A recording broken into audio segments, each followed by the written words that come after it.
Hello, my name is Kup Goodle. Welcome to my kitchen. I'm a sentient cup of noodles, and today I'm going to be finishing up Shantae. Hi, Waguga Senior. Nice to see you again. I'm glad that you made it to the stream. I'm glad that you got the notification.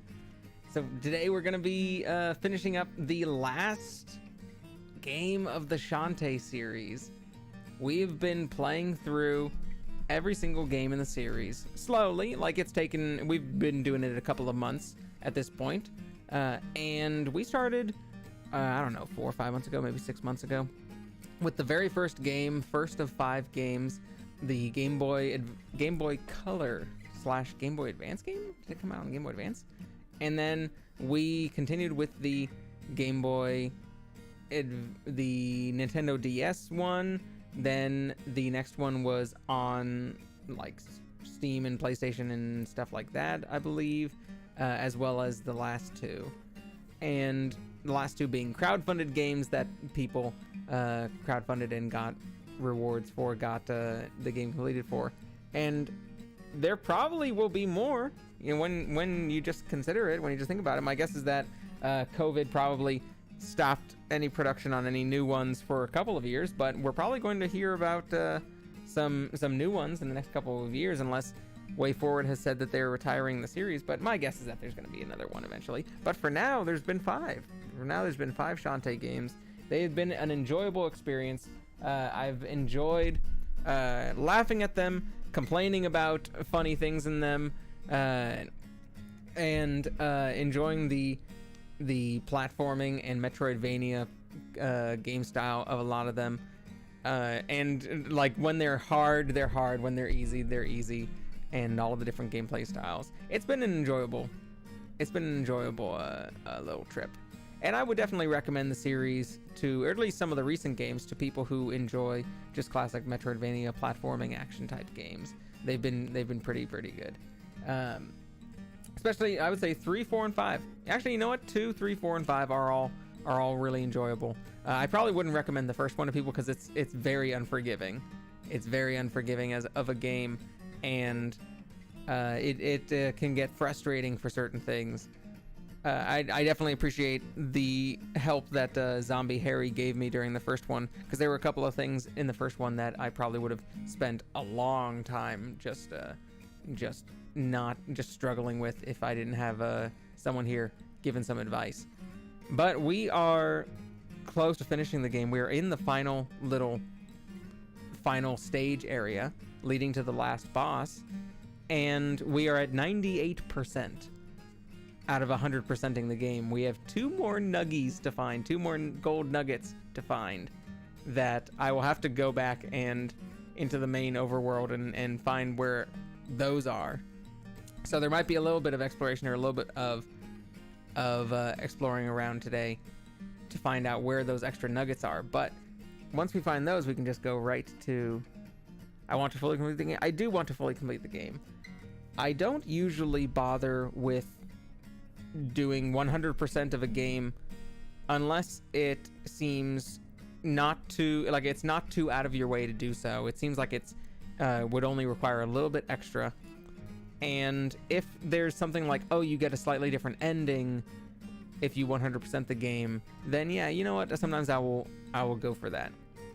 Especially Metroidvania style games like this, where there's a big open world and there's hidden stuff to discover. A lot of times I want to find everything. I want to 100% the game. And so a game like this, where it's very manageable too. It's not like a like Breath of the Wild had 999 Koroks, I think, and finding all of those, it's not really worth it. You're doing a whole lot of, it's such a long, big task, and it doesn't give you any rewards for doing it. Finding a lot of, I don't care about achievements. Like if it's all I'm doing it is for like an Xbox achievement or a Steam achievement, I don't care about those. Those mean nothing. I'm not getting like a different ending to the game, or I'm not. I'm just doing a whole bunch of stuff for no reward, and so I won't care about those. But Shantae games and a lot of Metroidvania games like this, Metroid's included and Shantae included, you might get like a different congratulations, you beat the game screen at the very end. Sometimes you might get a slightly different ending. I think in number 4 you got a slightly different ending depending on whether you completed certain tasks or not. And so I will usually go for the good ending or the 100% ending on those things. Yeah, you're trying to fully complete one of the games you've played. It's a long process because there are many things to do in order to get 100%. When I did finish it for the first time, only got 88%. 88 is pretty good for most like first runs of a lot of games. I feel like a lot of first runs of games, if you're playing casually or you're trying to complete 100%, most games don't give you more than like 60% or like 50 or 60%, and then it's like, damn, there's so much more to complete. So if you're able to get 88 just by like trying to, without, you know, looking up guides or being hardcore about it, then that's actually pretty good to me. A lot of times, what I really want to is some of the games that I love, some of the series that I love, like Metroid. Metroid gives you different endings based on how fast you beat the game and how many of the items you pick up during the game. It's like, all right, you get the you were slow and you didn't get 100% ending, which is always like the worst ending. And then there's the you got 100% of the items but were also slow. And then there's the you were fast but didn't get 100% of the items. And then there's you were fast and did get 100% of the items. So like different like tiers of endings, and they usually all show a different ending screen or a different ending animation of Samus, either like in her casual clothes or in her power suit, in like different poses or different situations. And it's meant to be like you see her more and more out of her power suit depending on how fast or how much of the game you completed, which was like early cheesecake in video games, because you would get her like in a bathing suit in the first couple of games. They stopped doing like the really cheesecakey stuff later on. They started doing like, okay, she's not like, we're not going to show her in a bikini, we're not going to show her in like a bathing suit, we're just going to show her in like a casual like top and shorts or something, or we're going to show her in her Zero suit instead of in her power suit. It's still kind of cheesecakey, but it sort of spawned the actually, you know what, I wonder if that was the first example of different endings based on how fast you complete the game. I wonder if were there other games before that that was NES days, so that was like mid 80s. I'm sure there were probably like adventure games that did that, you know, point and click or text adventure games that certainly gave you different endings based on your choices in game or based on how much you completed. But I wonder if there was just like a platformer game that did that as well. That's an interesting topic. Like, I like doing sort of like small research projects like that, which is like, oh, I wonder what the origin of this. I wonder what the first example of this was. And I would be curious to see if Metroid, the original Metroid, was the first example of like a platform game, an action, like, you know, video game that gave you different endings based on different times or different levels of completion. That is I feel like that's not really an important topic, but an interesting topic. You've been in that game for about 106-ish in-game days. How long like real-time hours does that equate to? Is that, you know, like 100 hours of gameplay, or is that, you know, way more or way less? Like maybe like 40 hours of gameplay?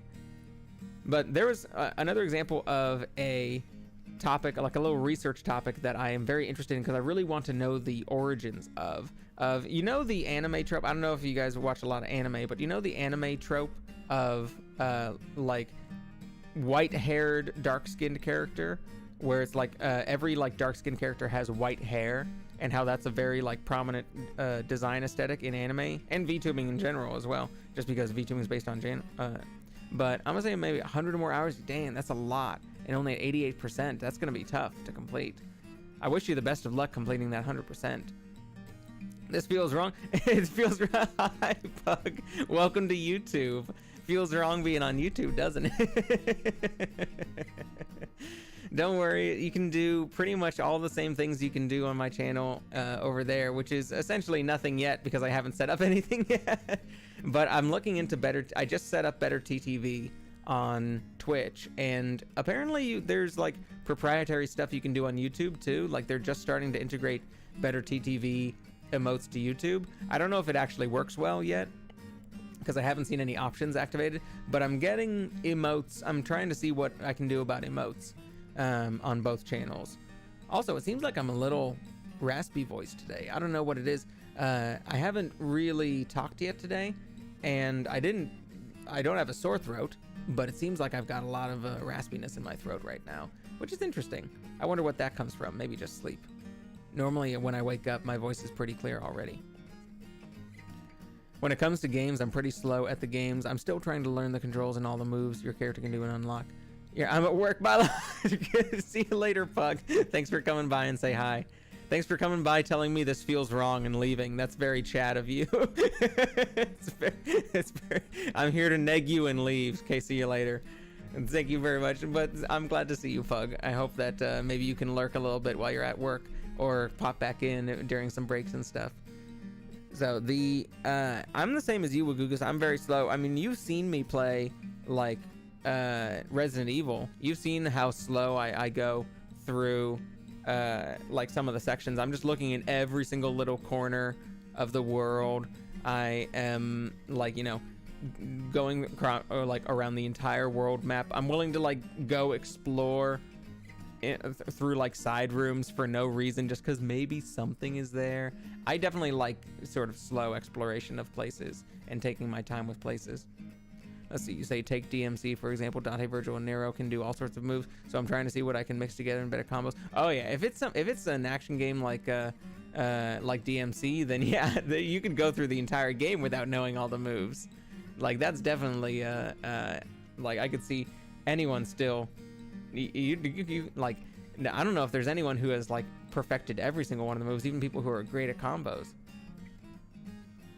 Each character has different weapons and specials of them, so I tend to forget what moves I can use for them.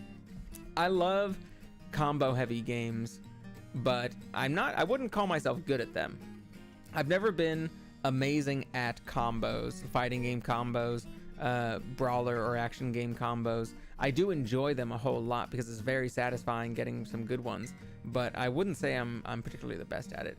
And so character action games like DMC or Wonderful 101, and like brawler action games with a lot of combos like River City Girls. Like I've put a lot of time into learning like combos on those things, but am still, and of course I love fighting games, but I am definitely not as precise or as well practiced on those.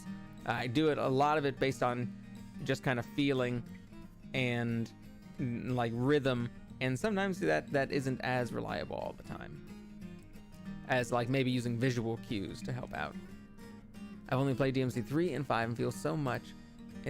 I have started getting better.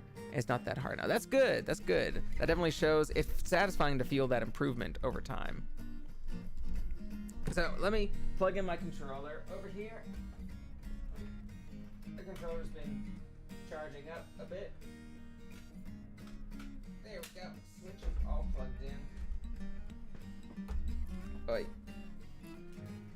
My friend was telling me, my friend is playing through the Metroid Prime remake right now, the Metroid Prime remaster, and I was like, I still don't know if I'm going to get the Metroid Prime remaster, even though Metroid is one of my favorite series. Metroid Prime, one of my favorite games of all time, simply because like I already loved the GameCube and the Wii version especially, and the HD upgrade. I've never really needed upgraded graphics.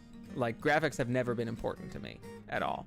The new control schemes are interesting to me, and playing with like a dual stick, I wonder how fun that would be, if that would be like, you know, more fun to play as. The Wii motion controls, the Metroid Prime trilogy, the Wii one that had Wii motion controls across all three, was one of the best uses of the Wii motion controls and the Wii pointing in the Wii. Like that was one of the best uses and best examples of like motion controls and motion aiming done well and done right. They were so fun, and that is like the best version of Metroid Prime is the Wii motion controls. Similar to Resident Evil 4 was also really good. Resident Evil 4 on the Wii, because originally came out on the GameCube and then went over to the PlayStation, and then they remade it for the Wii as well. Resident Evil 4 on the Wii is a really good point and shoot like the controls work really well. The aiming works really well, and you wiggle the joystick, or you wiggle the remote, the Wiimote, to slash with your knife, and that's actually pretty fun to like slash with your knife like that.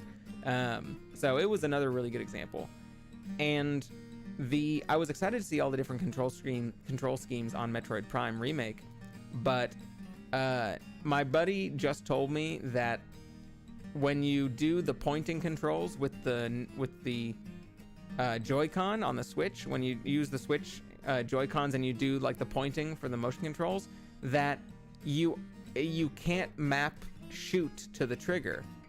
Like the Joy-Con has like the triggers on the back that apparently you can't select the trigger to be your shoot button, and you can only have the A button be the shoot button, and that sucks. That sucks because that was a really cool part of the Wii controls. The Wii has the A button on the face and the trigger B button on the back, and you could switch the controls. You could choose for the trigger to be the shoot button, and you could point and actually shoot with a trigger button, and it felt really cool. It felt really cool and it felt really good. And for the fact that they don't have that, out of all these control schemes that they have, these new control schemes and dual stick and hybrid with like gyro and stick, it's really weird that they wouldn't allow you to remap the buttons at all. At least I've not remapped that button.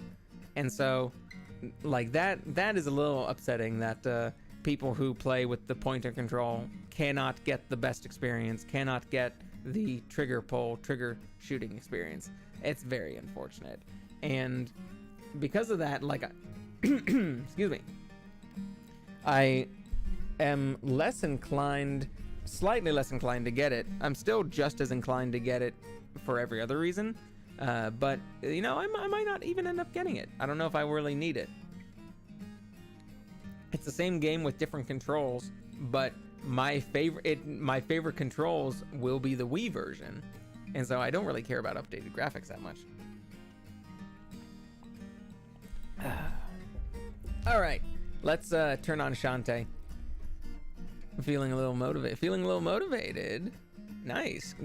Capture that motivation. Whatever little motivation you have, capture it and use it and get it going. Like, don't let it slip away, you know? All right, Elgato, let's turn you on here. Let's get controller connected. I'm probably gonna need to turn on my lamp. Oh, too late? too late, you already let it slip away? Too late, I'm bored. That motivation died so quickly. There you go, let's go. Let's turn this light on because it's gonna get dark pretty soon. It's gonna get dark pretty soon, so let's turn that light on. Good, and now probably have a better mouth and eye tracking a little bit as well. Oh, okay, I need to reset Elgato. It is not appearing. Elgato, Game Capture HD. Elgato, Game Capture HD. There we go. Click. We are on Shantae and the Seven Sirens. Start system update. Sure. Just saw something terrible. Well. Also, I think I'm going to need to update complete. System will start momentarily.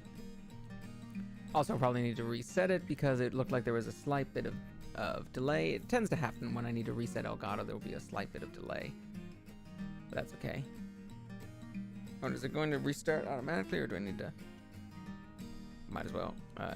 Oh. Turn it on. There we go. Connecting. There we go. Ah, it updated Blaze Blue Cross Tag Battle. Yeah, it will do that randomly. Even though it's been so long since I've played Cross Tag Battle, it will update with like patches and new updates and new stuff like that. I stopped playing once things got high level.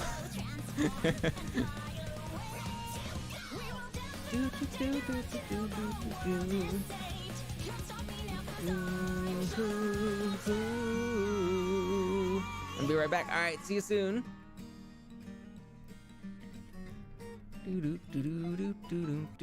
Turn off the background music. Turn up Elgato a little bit. There we go. That should be good right there, I think. Maybe a little bit less. Maybe about minus 23. Okay, so, and let's get my handy dandy whoop, boop, controller out. All right, so we're at 98%. Look at this shit. 98%. We've only missing 2 nuggies so far, and we're on the last area right before the boss. We're gonna be going through the last area, this airship, and there is apparently, I looked it up, there's apparently a warp point right before the last boss that we can go back to the surface and just collect those 2 extra nuggets that we're missing. Now the hard part is knowing which nuggets we missed. I think I haven't talked to the scientists on the, welcome back. I haven't talked to the scientists on the Iron Whale. Is that what it's called? The Iron Whale. And I think that they give you some nuggets if you talk to them. And so I will have to just go talk to them, see if those were the last 1 or 2 that I'm missing. And there might be like 1 or 2 other areas. If they don't have it, then I might need to watch just a, simply because it's been a week since I've played, and I explored everywhere. I can't remember which areas I've explored and which one I haven't. It would be another, like, 4-hour stream if I was to go around the entire world looking for every single spot that I've missed or not. So I'll probably just, if they don't have it on the Iron Whale, just look up a YouTube video, just try and find the 1 or 2 nuggets that I haven't found yet, and try to recognize, all right, hey, I don't remember getting that one. I'll just use a guide for the last 2, because I already did the circuit around the whole world and got what I thought was everything. Like, every single screen, I went through the entire, like, world map and just uncovering every secret I could. But I didn't talk to the Iron people in the Iron Whale. And so if it's not them, then I don't know which thing I missed. Like, I'm not sure which things I missed. And I'll probably just, rather than doing the entire thing over again, just, will you be disappointed if you don't understand the name? I would be, yeah, but, or mad. I would be a little disappointed, for about 5 minutes. I would be a little disappointed for about 5 minutes, and then I would get over it. And so, like, I'm going to try to. It's always fun to be able to. I'm usually, I'm okay with, looking at guides if I need to. Like, I don't need to do it all on my own. I'm okay with looking at guides if I need to. But I will usually try to do it all on my own at first, and if I can't, then open up a guide. Mostly because I want to see, like, the good endings, like the better endings. Disappointment, and then neutral after 5 minutes. Exactly. Like, I will be like, oh no, that sucks. And like, okay, well, what am I moving on to next? And then just kind of, who cares? It's not the end of the, it's a little video game. But I like seeing the number. I like seeing the number, and I like saying that I 100%ed the game.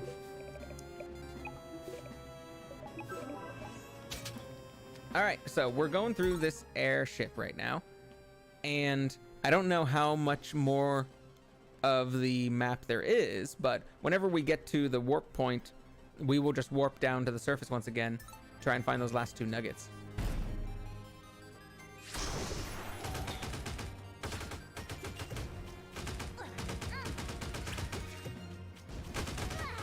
Whoa, what's hitting me? Oh, those projectiles. I wasn't even seeing those.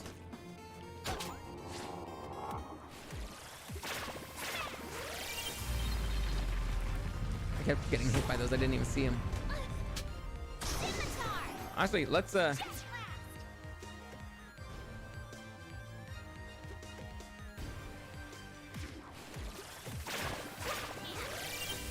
just do a second one on these guys.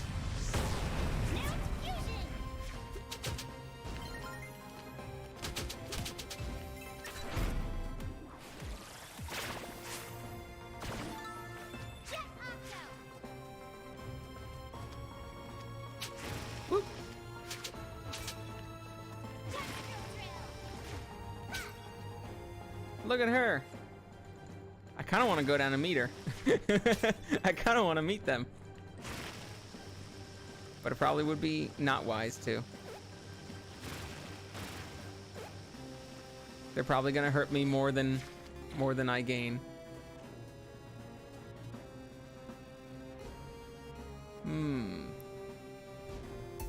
Let's see, what items do I have that would be useful for this? Boop. I just hit them once.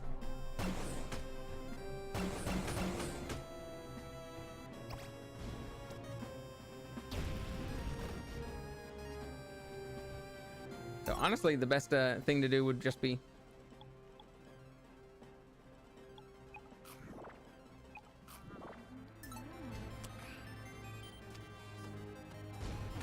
I see. I see. All right. I see. Okay. I see. All right. So let me go back over here. I don't really need to beat them. There's no real reason to. Damn. I think they switched to projectile. No, they wouldn't. But let me just take care of these guys. Let me just kill them a few times.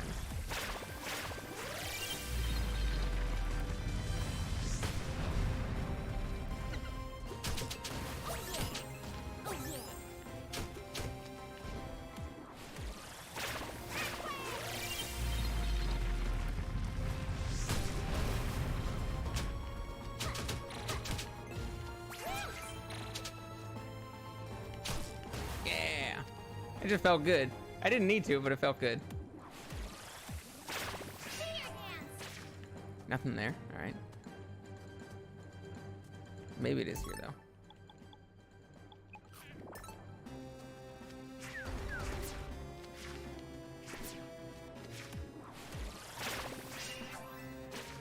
Nothing there.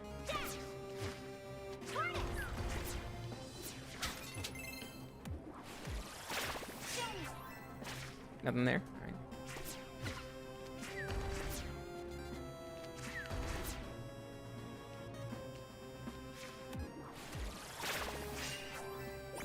There we go. Good, I got everything. All right.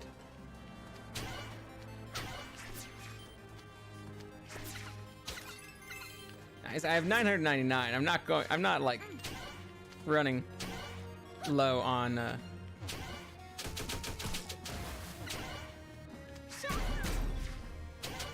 rupees anytime soon, on gems or something anytime soon.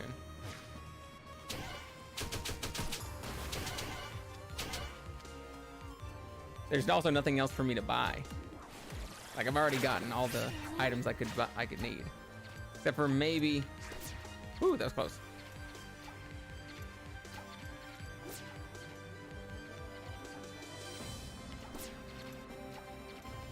Oh, I kind of like that. That was pretty even fun.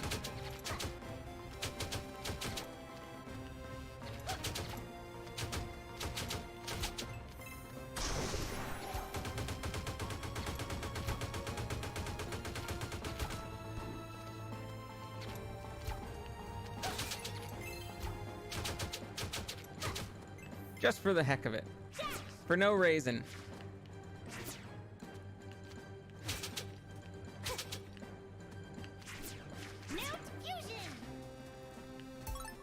Alright, so it looks like there's nowhere else to go. I can't zoom left or right. I can't pan left or right. So it's probably just going to be going in like to the right and then maybe to the down again. And zigzagging around like that.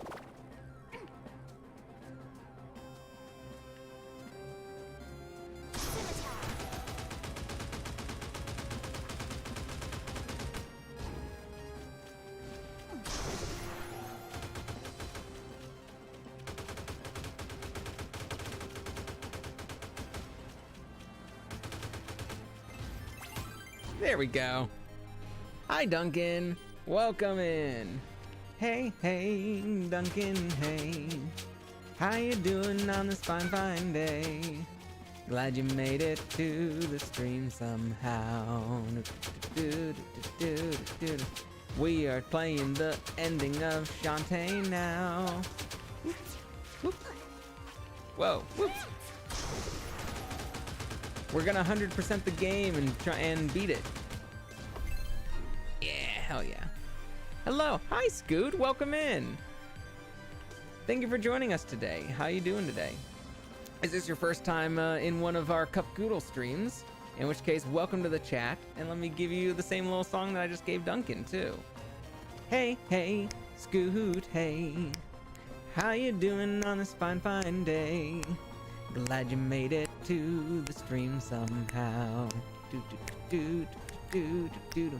We are playing the last game of Shantae now. How are you? I'm doing great. My voice feels a little raspy today, but I'm doing good otherwise. I get to play the very last game of the Shantae series, which we've been playing for a couple of months, and we've been enjoying it so far, and I am at 98% item completion, and we are right before the very last boss. So if you care about spoilers, then obviously, you know, it's all right to avoid the game ending. But if you want to join us, if you want to watch us complete the game, then absolutely. We'd love to have you here to watch with us. I got all the upgrades. It's been fun. Have you ever played the Shantae game before, Scoot? Is this a game that you have played or enjoyed? Come on, we can get there. There we go. There we go. This guy.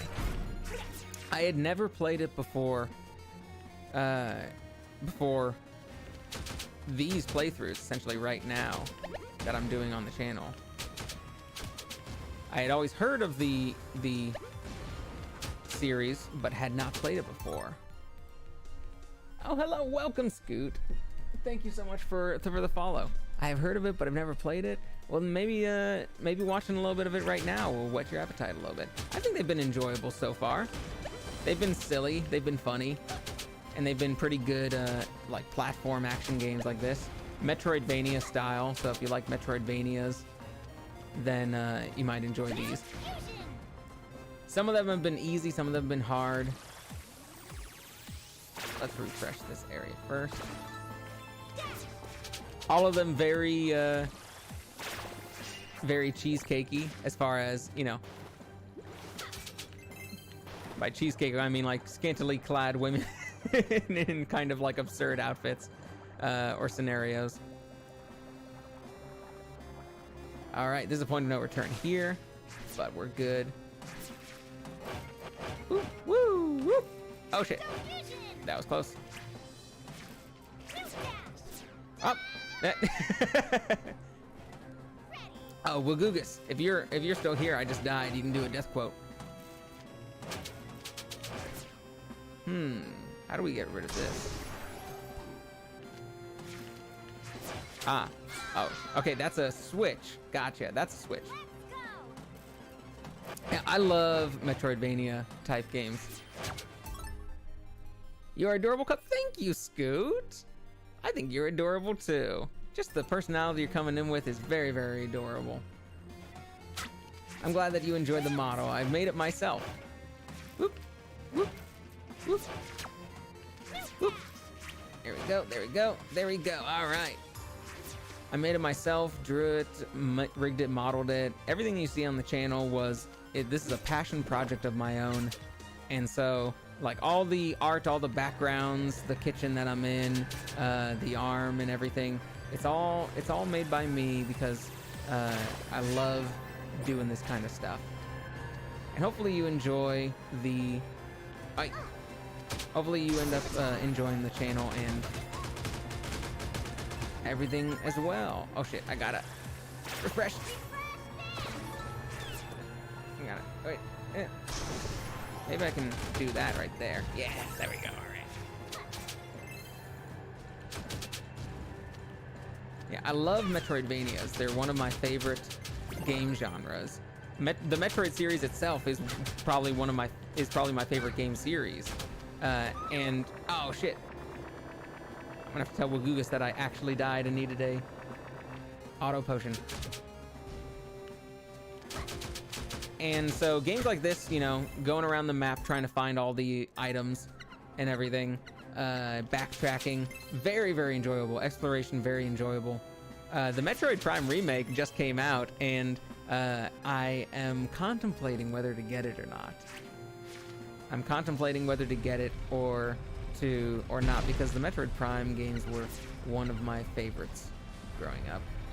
And Metroid in general is still one of my favorite series. Hollow Knight, Metroid, this game, definitely a genre that's near and dear to my heart.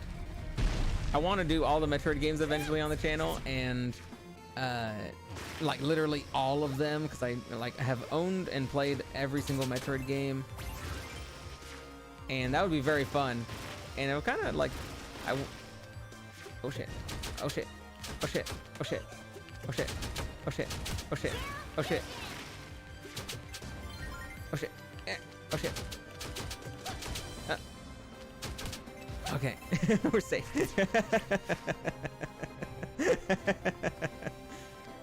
That was scary for a sec, but we're safe.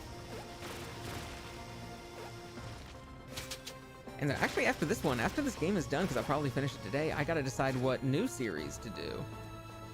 I gotta see what kind of new Switch games to play, and choose a new Tuesday, Thursday series. What is your favorite game to play? Definitely, I would say probably Golden Sun. Like, Metroid games are my favorite series, and Golden Sun is one of my favorite games of all time. I replay Metroid 2 Remake, the one on the 3DS, and I replay Golden Sun 1 constantly. And as well as Pokemon Red and Blue. I replay those games so much. I could probably play them with my eyes closed at this point. Like, I probably know them that well. And they're just some of the best games I've ever played. Ever played. I'm back. I helped making food. Oh, congratulations. Welcome back. Also, Wagugus, I died once. Yes, I did. I hit the spikes once, and I needed an auto potion once. So if you want to count both of those as deaths, you can give me 2 death quotes.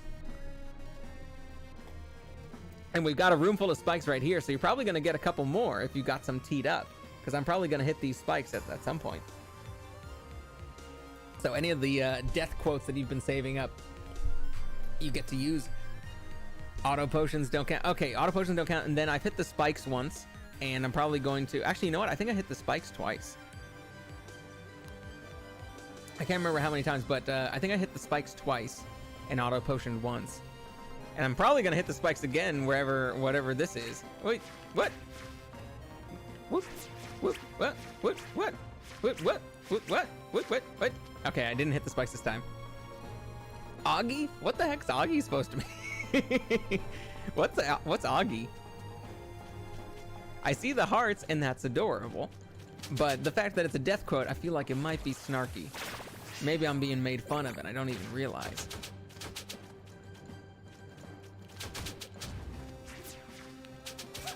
You have no idea? Have you just seen that word somewhere? Or did you copy and paste it from something? You being made fun of?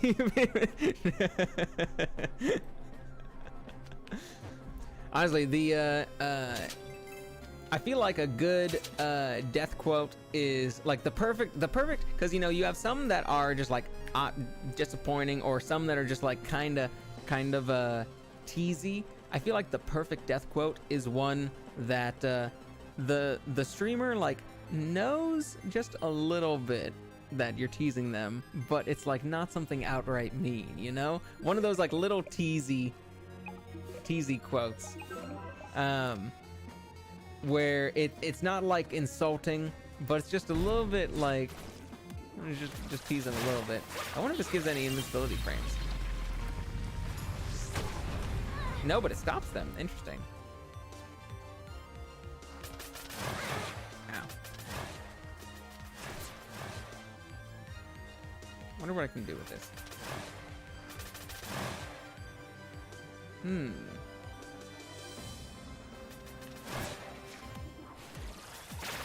Here we go.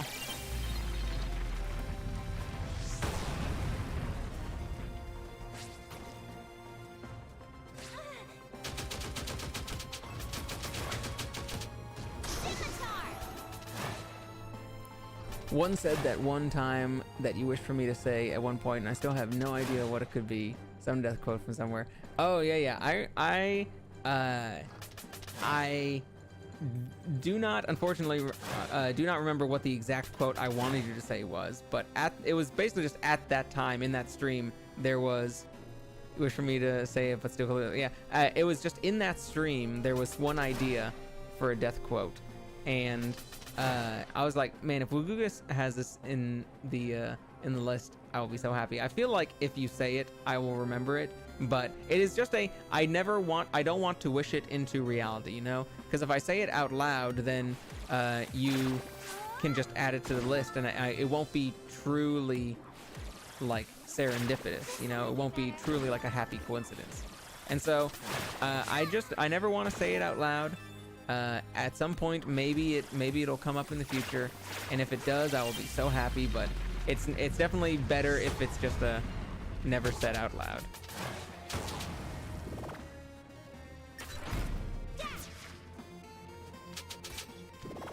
It'll just always have to remain a mystery.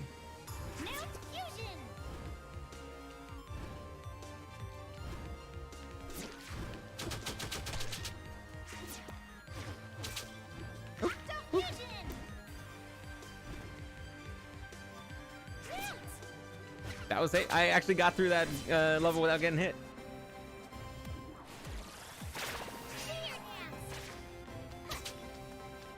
All right, nothing there. So maybe there's something. Whoop, whoop, whoop, whoop. No, it's attack. There we go.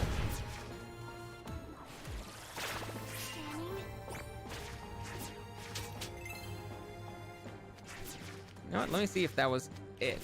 If there was anything else here. No, that was literally it. That was the only thing to pick up. But it.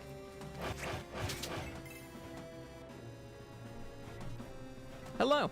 Hi, Raph. How you doing? Oops. Let's go a flamethrower. Whoop. Actually, this might be. Yeah, this is a perfect little area right there. How was your D&D this weekend, Raph?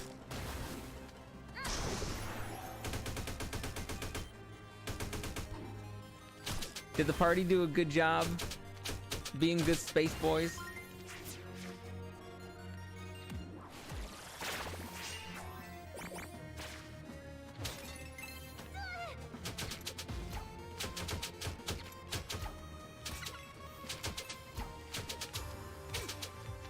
Oh, there's one more.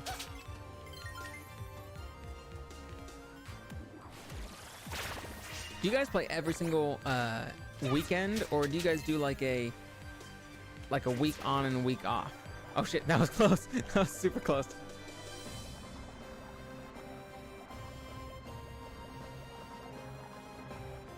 All right, that's a safe route right there.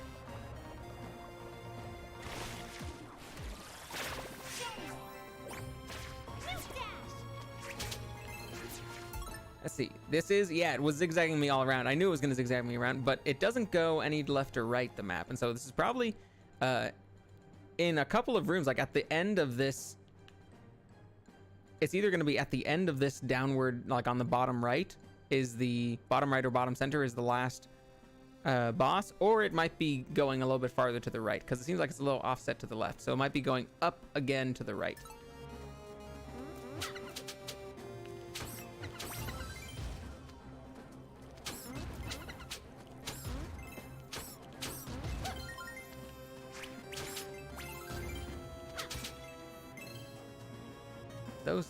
Those things look important. All right, well, let me just kill you. This thing is so easy to kill these guys with. Oh, yeah.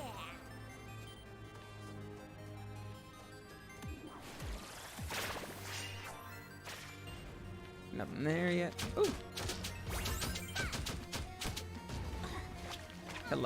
Hello, you y'all who are just there to ruin my day.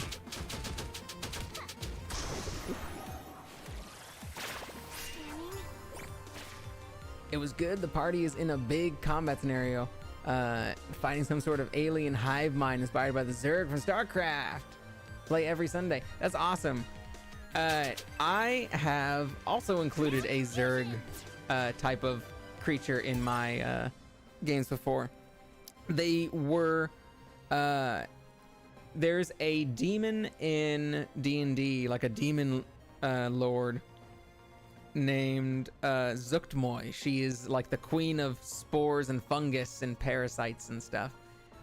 And so I made the Zerg essentially a like a bunch of like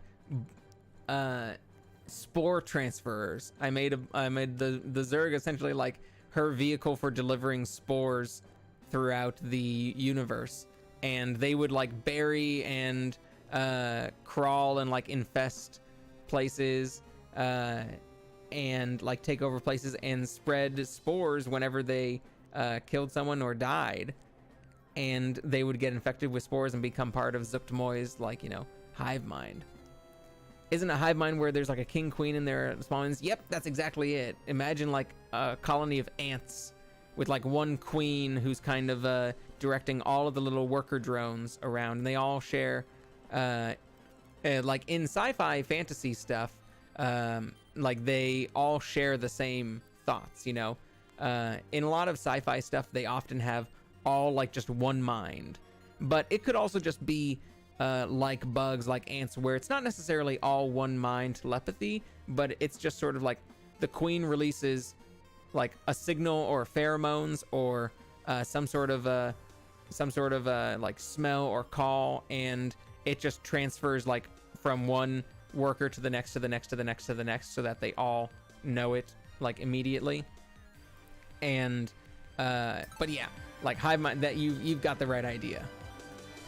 I love hive minds as a concept. It's super interesting. It's super cool because it's very inhuman of a concept, you know. Humans are not a hive mind, and it's so important. Like free will and free thought is such a important thing for humanity. Like it's such an important like theme and such an important desire for so many people that it is such a interesting and useful like sci-fi concept, because it makes whatever creature the hive mind is in, it makes like whatever that creature is, whatever the monster is, very weird to us. Like it makes it seem very inhuman and alien, and like something that we could never understand, and something that seems completely like anti everything that we believe in. That doesn't necessarily make it bad, but it instinctively makes it like weird to us and like scary to us. Like the idea that we don't have free thought. You're gonna go eat now. See you later, my Goodle. All right, see you later. I wonder if because you usually take like maybe an hour or so to eat, maybe half an hour to eat. So I wonder if we're gonna finish the game before you come back.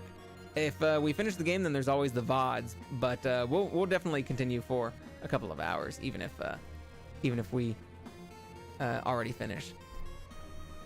One of my players, Minerva, hasn't caught on that the broodmother of a hive colony that's been speaking to the intercom is her little sister that's been missing for years. Oh, that's so cool of a twist. That's such a good twist. This is your little sister that's been missing for years. Oh, I'm excited. I want you to tell me how that goes, how that twist goes, you know, the reveal goes. I want to know if there are emotions, if it lands well.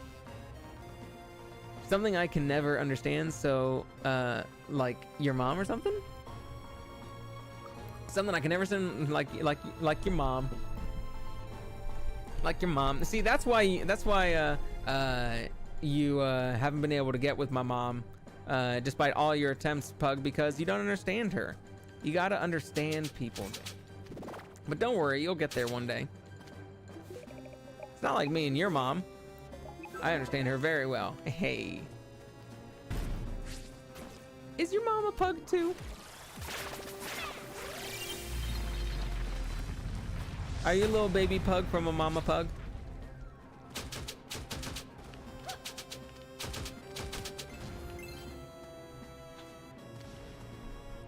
Well, it might not happen. I've been dropping hints like crazy and she thinks it's some weird flirt.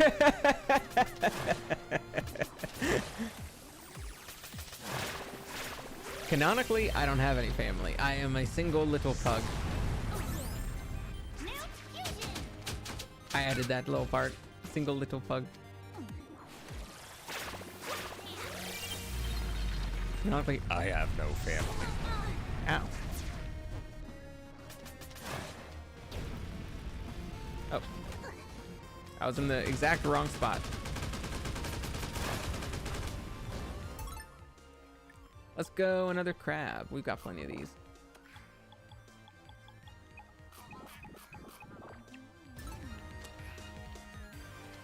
Sure, you know what?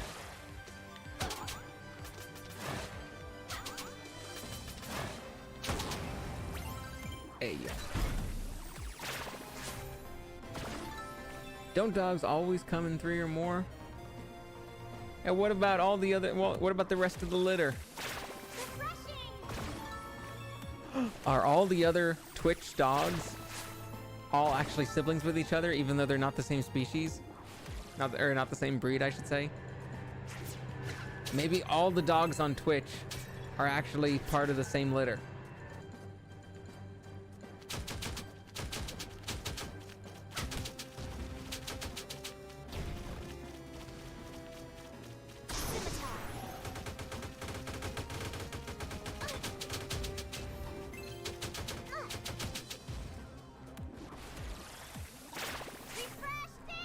What do you think about Shantae's forms powers in this game compared to the previous ones?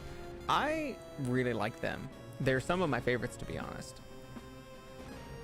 You're forgetting my lore, Kup. There's a certain 3-headed dog. I'm one of that. Oh, that's right. That's right.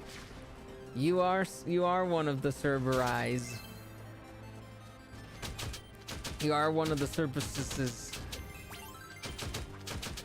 So, actually, yeah, Cerberus would be if there's 3 people. Cerber-I, Cerber-me is if there's 1. You're a Cerber-me. There's no Cerber-I and Cerberus. Come on, what are you doing? Also, Raph, compared to the other games, this is probably my favorite Shantae game. Like, the powers and the forms are very, very fun to use. I think some of the animal forms are a little bit more fun than these, but as far as like exploration and movement goes, and just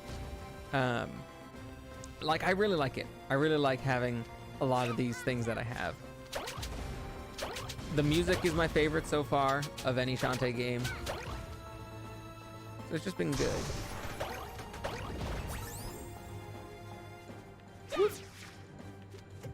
Yikes. Whoop. Ow.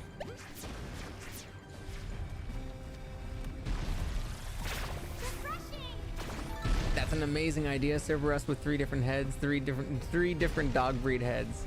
What would the other heads be? Pug, maybe you can help us. Ah! Maybe you can help us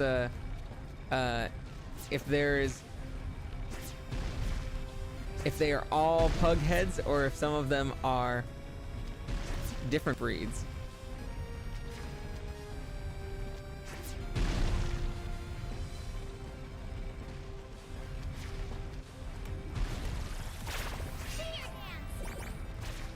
Knew it. Also, didn't I call it on the map that it was going to go back up, and it was going to go back up to the top? Seen my off streams, you've seen one of the other heads. They're pug mixes. They're all different pug mixes. Man, just imagining Cerberus as pugs, just as a bunch of pugs, is already such a cute thing. Ow. I thought he was gonna stop for some reason.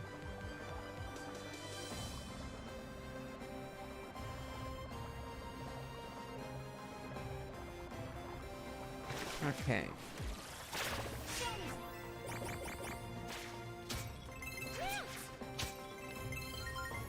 Also, if we finish this today, because we are at 98% and this is the last boss area. If we finish this today, then we get to decide on a new series after this.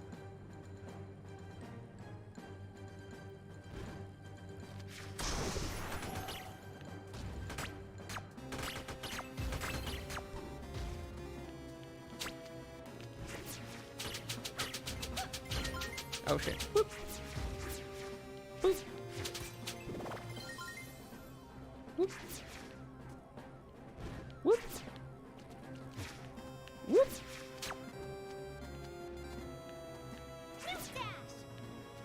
Ah! Play Zelda games? Ooh, a Zelda game you say. What Zelda game would I play first, I wonder? I would definitely want to play Breath of the Wild at some point, but I probably wouldn't start that just yet. That's a long commitment, you know? But what other good Zelda games are there out there that I'd be interested in playing? Maybe something like Majora's Mask.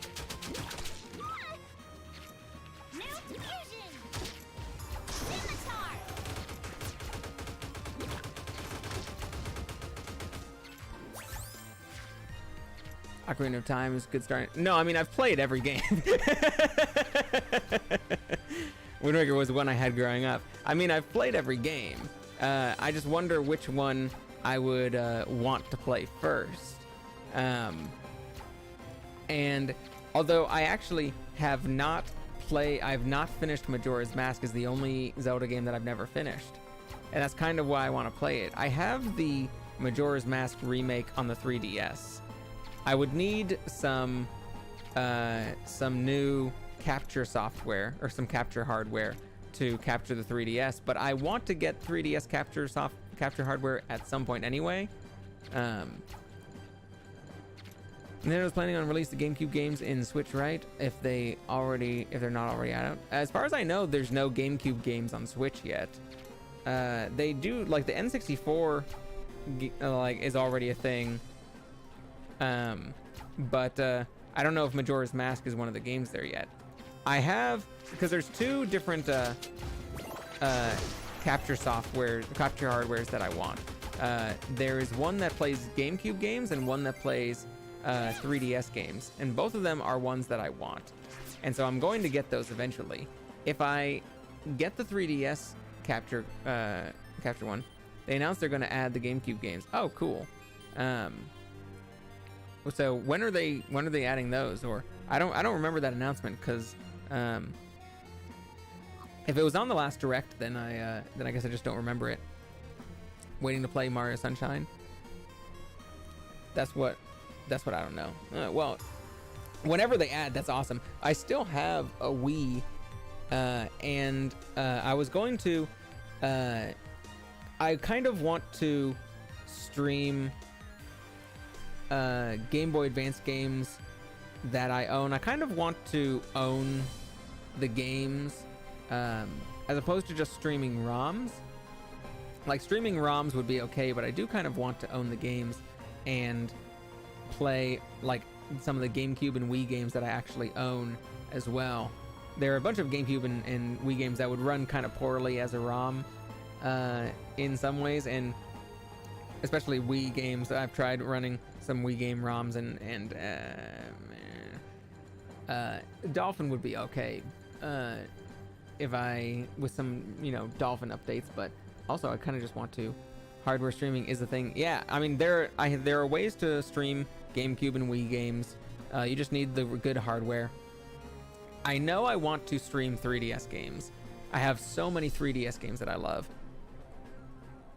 You know what? I could play Mighty Switch Force, which is another way forward game like Shantae. I think that might be a thing that I do. I might want to look into. I wouldn't be able to start it on Thursday. We need something in between those. So, like, I wouldn't be playing Majora's Mask on Thursday. Oh, interesting.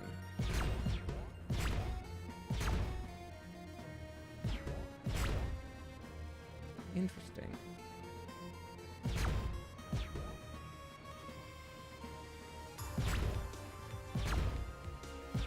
Interesting. Interesting. Well, there's no way I can get down below with those. Unless there was some way to...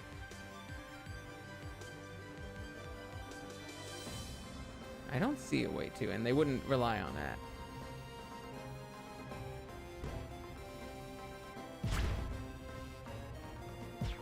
Ah, there we go.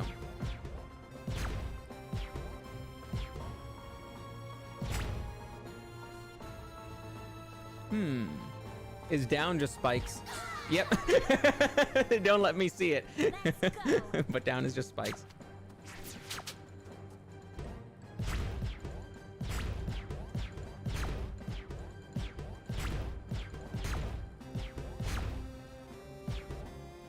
There we go. Wasn't that hard of a puzzle. I was overthinking it. They fucking punked me.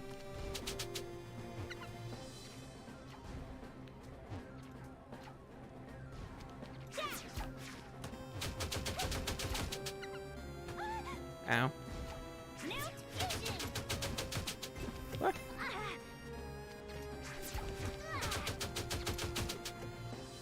Ah! Another auto potion. Kup overthinking? What's new? Normally overthinking for me is like spending half an hour thinking on a thing that to make sure it's absolutely perfect. Like Fire Emblem gear and rings and stuff, but like am very, very satisfied with how much thought I put into it afterwards. Where it's not like like overthinking puzzles always sucks, where it's just like, oh, it was way simpler than you imagined, and that's always just like, ah, damn, they fucking got me. Oh shit, I was expecting us to go all the way back up, but we have actually gone. Well, then there's nowhere else for us to go. We have to unless it sends us up an elevator through like the other ones, but they haven't done that yet. So this has got to be, I think, right before the end at this point. Yep, look at that. This is the last boss fight room, and this is a warp panel back to the surface. And so we're going to take this warp panel back to the surface, find the last 2 nuggies that we need to find, and then warp back here. How's your Twitch doing, by the way? Haven't seen your streams there yet. It's been really fun. I am still small over there like I am over here, but I've got a lot of friends that I have met and who we enjoy like watching each other's streams, and Pug is one of those friends, and we've got a lot of mutual friends who enjoy popping in and chatting with each other. So it's been a very, very, very fun, very positive, very supportive vibe over there so far. Built up a small little group of friends and a small little group of mutuals who are very fun to hang out with. You should come join us sometime, Raph. Like, it's a very fun vibe over there. Space is also streaming constantly and also popping into chat constantly, and so it'd be nice to have you there with us too. I'm a friend. You're making me parasocial. Lol. You are a friend. You're an online friend. If a friend is someone that you chat with and enjoy seeing regularly, then yes, you are absolutely a friend.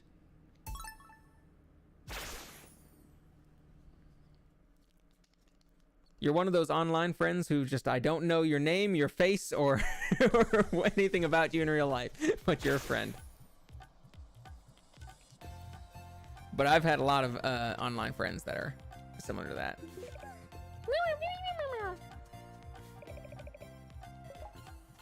Okay, I think where we want to go, jokes aside, damn right, 100% a real pug. You're 100% a real pug. I've always thought so.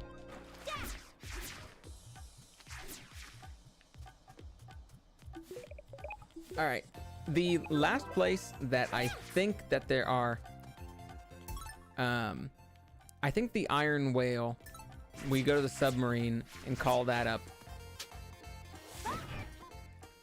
And that is a place where there might be 1 or 2 nuggies that we have not gotten yet.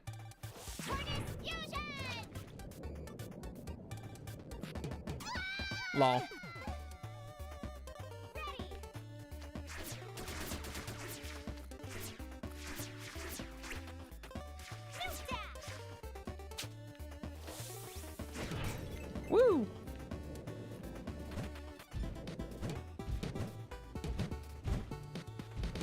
Woo! I think we can go all the way. And there's still this. That scan point is confusing me.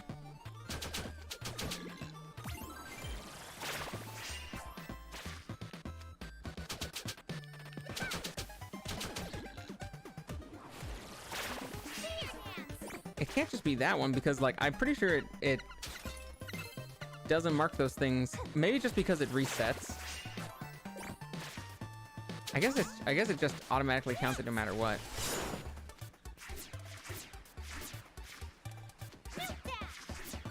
Oh shoot, where is the guy now?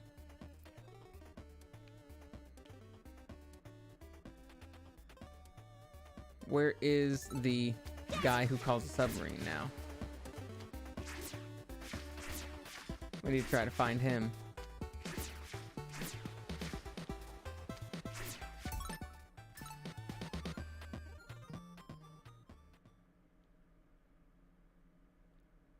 We can go to this warp point and probably find...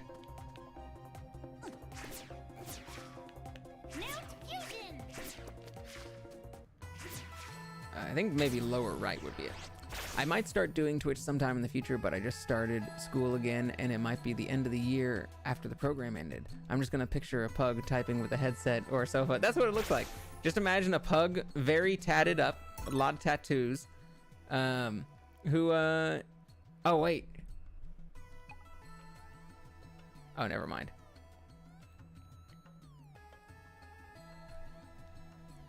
And that's the pug that's the pug that you get. Where was the ship? Where was the ship after all? Maybe out there? Is that where the ship is? I can't quite remember where the submarine is located.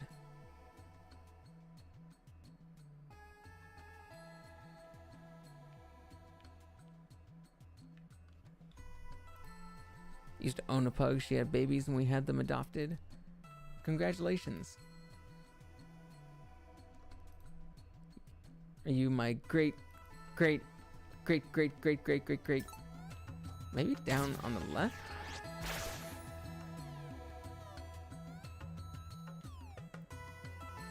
Great grand puggy. Grand pugger. Grand puggy? I'm too old for that. I ain't nobody's grand puggy.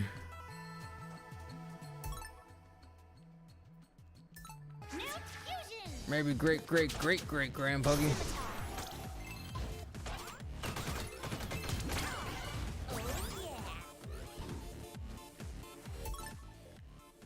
Alright. I need to try and fucking find wherever this thing is. And I do not remember.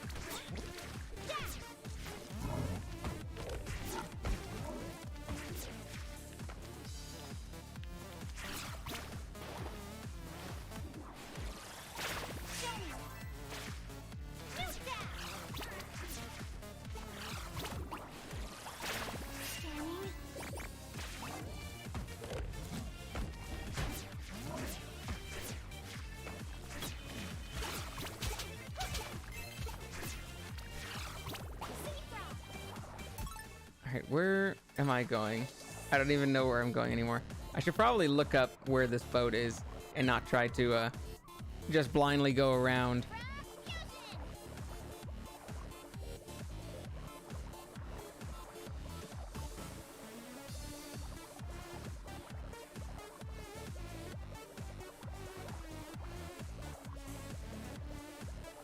At this point, I would just be kind of going randomly.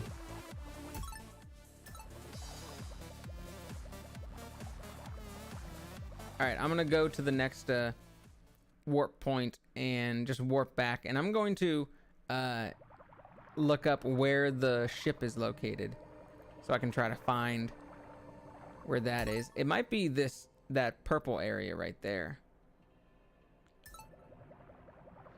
So I think that's where the scientists were originally. So let's go. Well, I guess we can just keep on going up.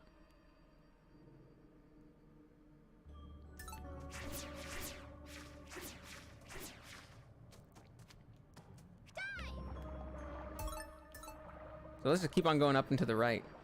And then we can just find that purple area. That might be where they are.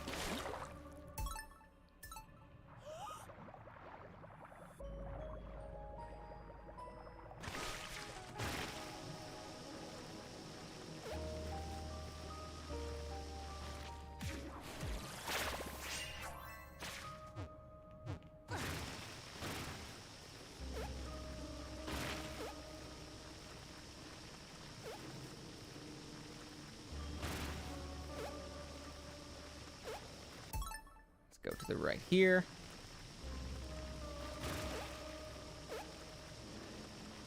Yeah, no other things are appearing. No other little scan point icons or refresh icons are appearing. So we know that there's nothing extra here.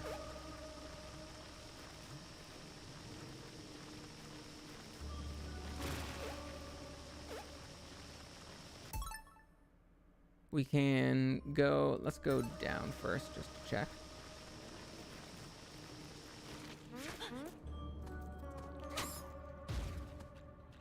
No, nothing down. Okay.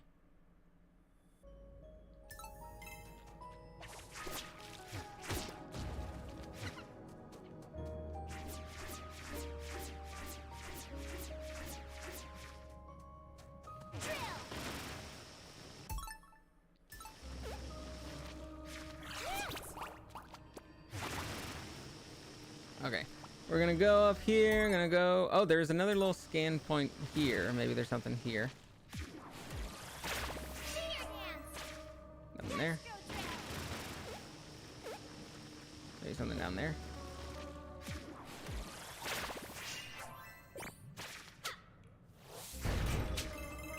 Nothing worthwhile though.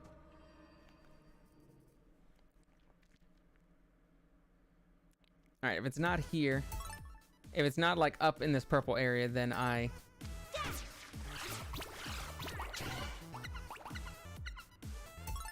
just Google it. Google where the ship is. I don't even know if the ship has the nuggets I'm looking for, but it's the best guess because I did not talk to the scientists before. Hello, scientist. It's a good sign that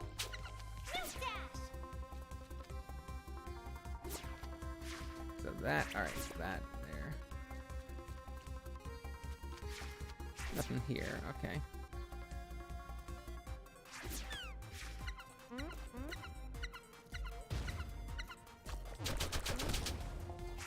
Are the rest of you guys here?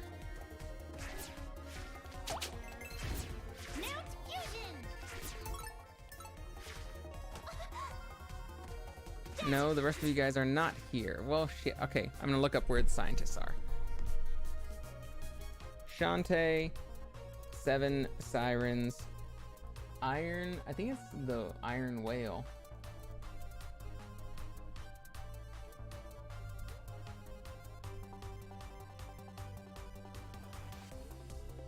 Let's just look up submarine. It does look like it's not Iron Whale. Submarine.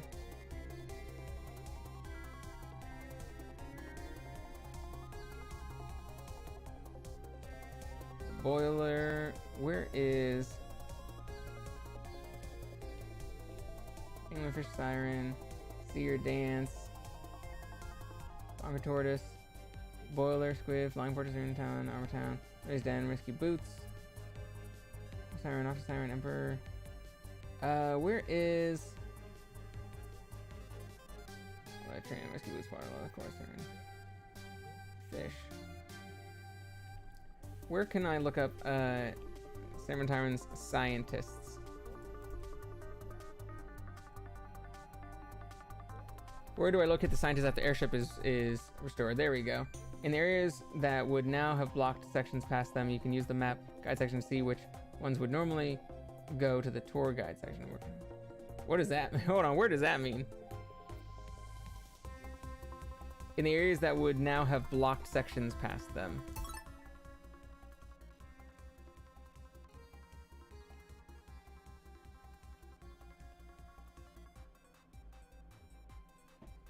You can use the map in the guides section Oh, they're saying to actually look at the guides here. Game map.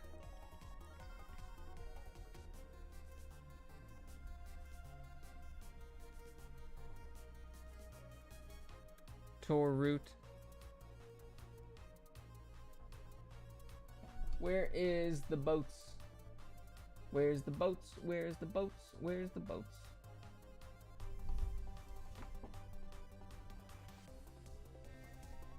Chapter 6 plus only. Chapter 6 only. All right, so one of them is in the green area.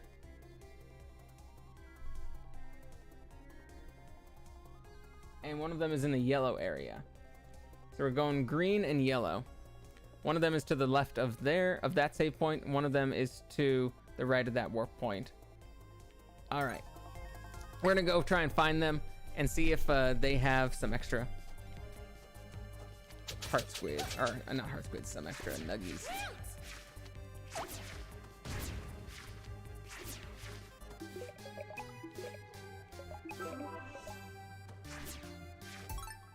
Go down to the right.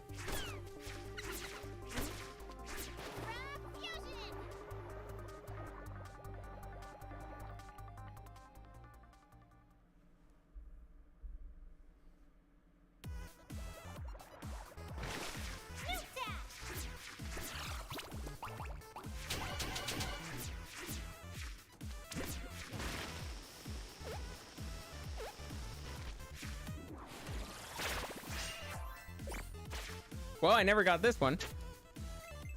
So that solves one of them. Now at 99%. It didn't... Hold on. I don't think it showed a scan area, did it? I don't think it showed a scan marker. Or am I just crazy?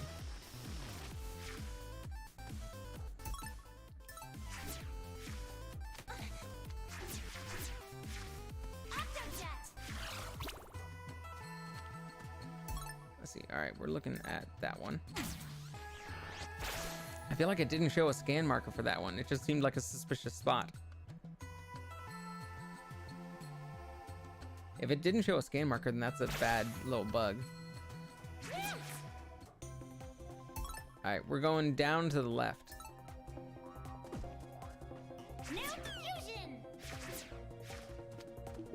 The save point, it should be to the left of the save point. He might have one of them, the other guy might have one of them, and they might have none of them.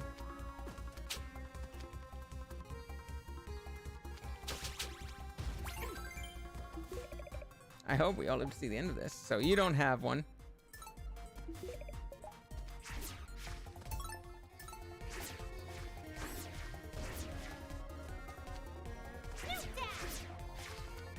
If the other guy does not have one, then that means I've missed something somewhere in the environment somewhere, and that's going to be very difficult to find. That is middle left.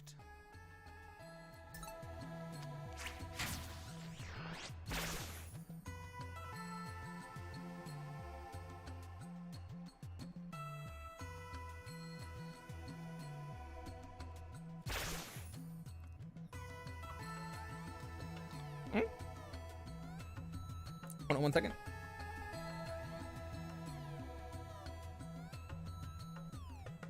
I accidentally dropped the cap of my fire energy. There we go. Found it. All right, we're going to the right and then up.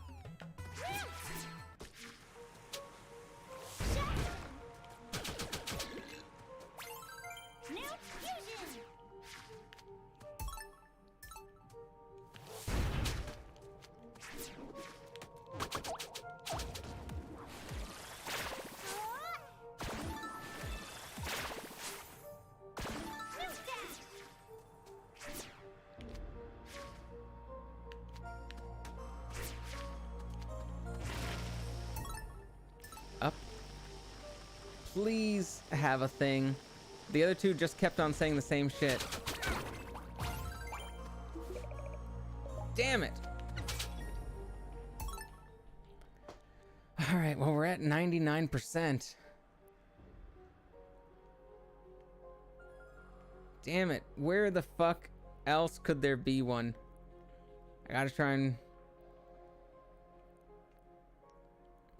I I gotta try and find, and I can't see it on the map, so I gotta try and find the one last nuggie somewhere that I've missed.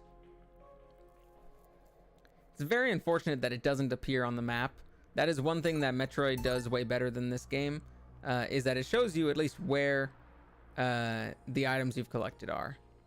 So like if there was a last chicken, the very last chicken nuggie,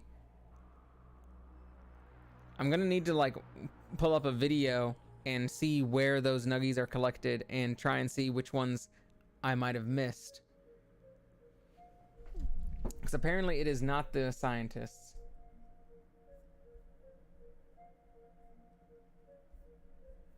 Alright,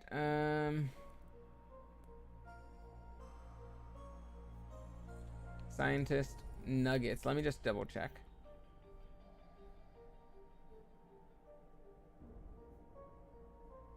So I'm discussing, can I get the last nugget from the second scientist? When I first talked to him, his reply is exactly the same that appears after getting a gold nugget. That should not happen. My last 15 out of 50 nugget is bugged, and save I will no longer be able to complete the game 100%. I read here that some have problems with statues. Why is the game still unstable for a game? In the second playthrough, I succeeded in the same way. I first approached the second scientist, and this time gave me a nugget. I think this is due to the destruction of solar generator towers, more precisely with the order of the destruction. I started from the east order and got to the last in the west. Oh my god. Well, on Steam, there's a bug.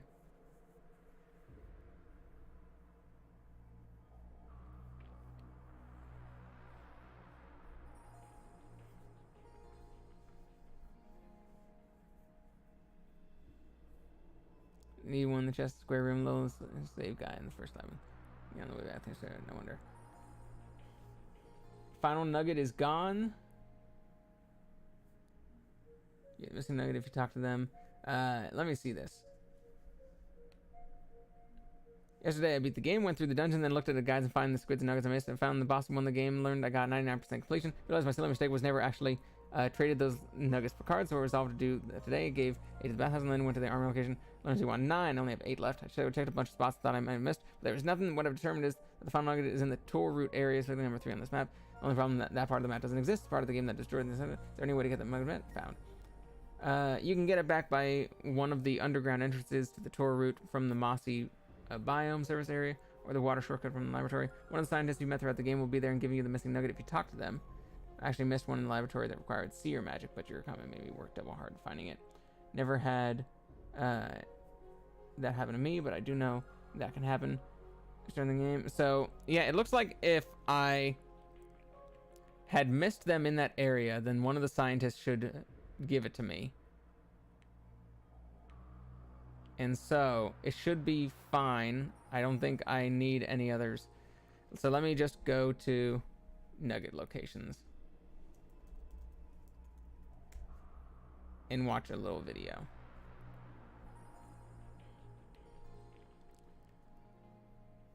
And we'll just see.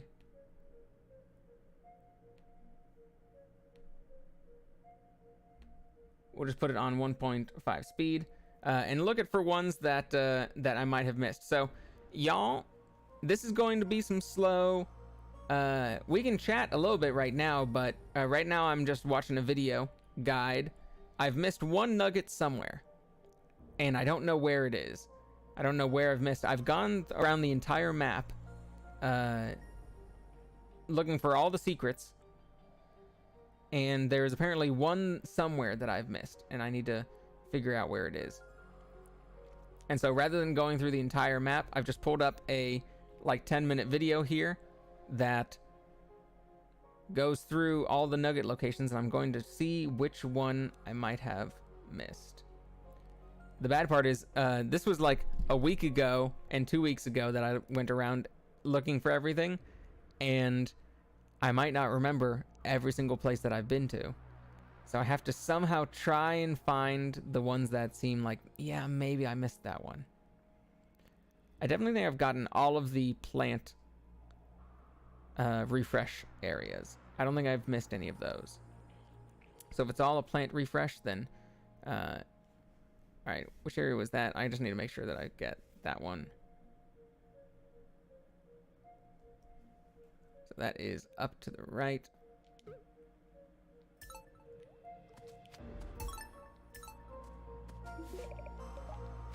Y'all just keep on saying the same stuff.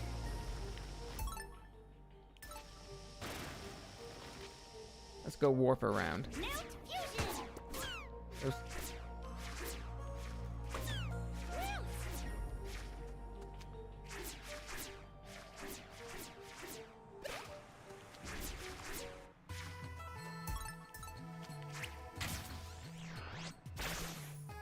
I'm pretty sure I would have gotten that one. But just in case, I will search in every place that might be.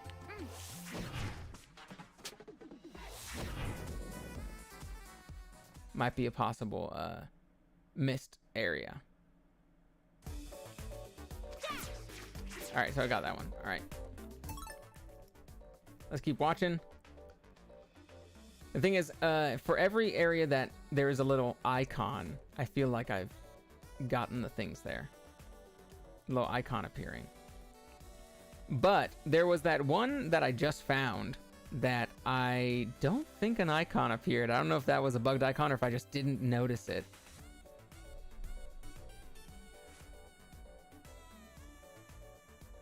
I've gotten these, I've gotten this one.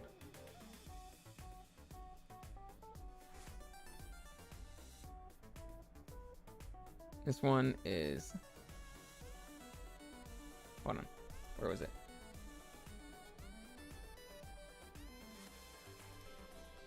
Damn, I can't see... There. Alright, let's go down there. Pretty dang sure I got all these already.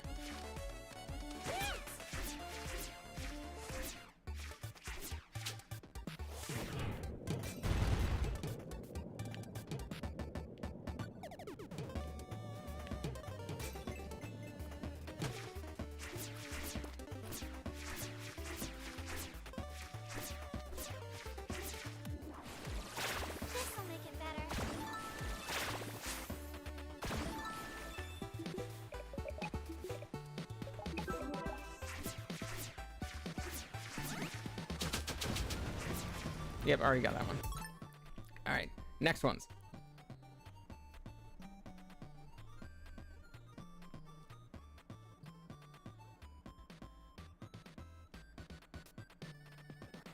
That one I've already gotten.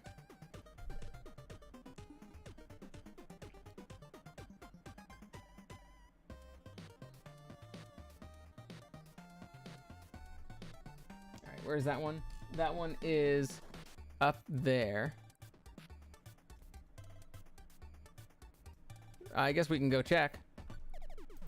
Hi, Woogugus. Welcome back. Right now we are on the hunt for our last missing Nuggie. And so I am looking at a video of all the Nuggie locations. You die? Yeah, probably once or twice. Can't quite remember, but feel free to get a free one.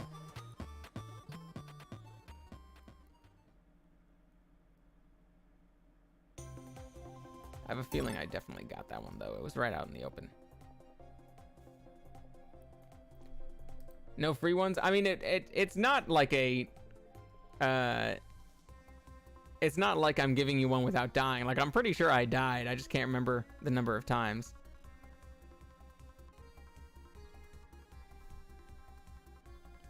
Pretty sure I got that one.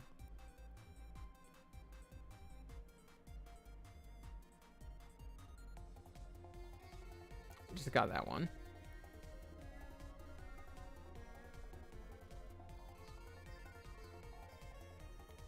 Probably got that one. That one too. Got that one too.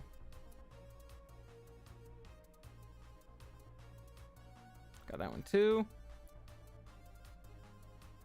Got that one too. Green area. Got that one. Got that one. That one. All right, where was that?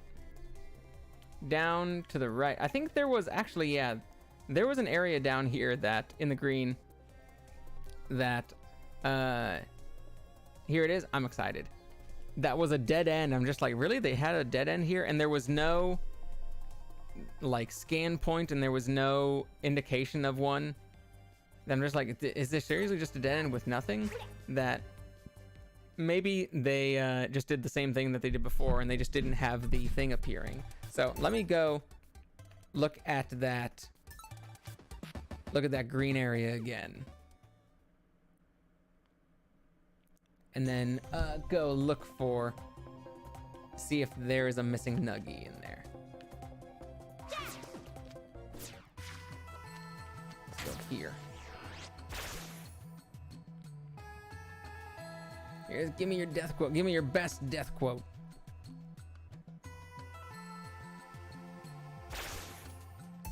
Alright, we're going. He auto potioned once. I did auto potion once, but we're not counting auto potions, I believe.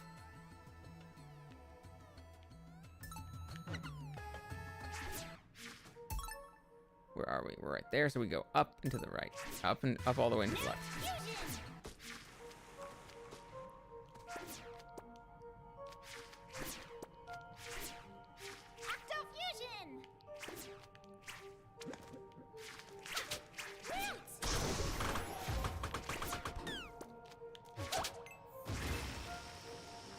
Up and all the way to the left once we go up there. Up.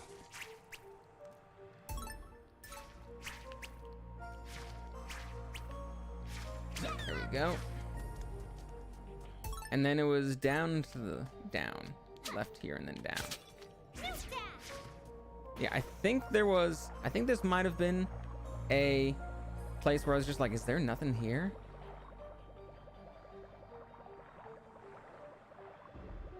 Let me see if I've already gotten everything here.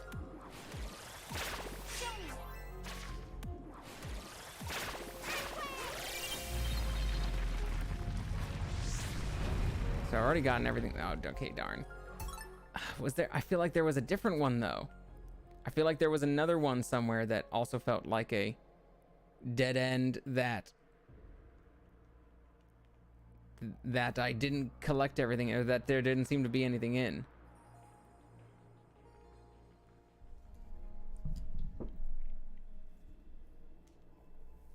But this one has I've already gotten that.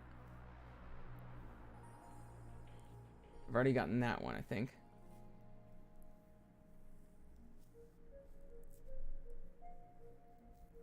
I already got that one.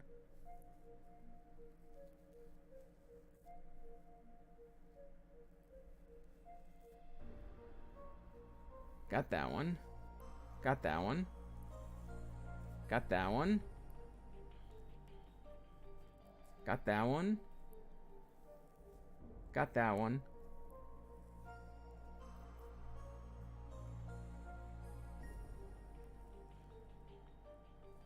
I guess I can check down there.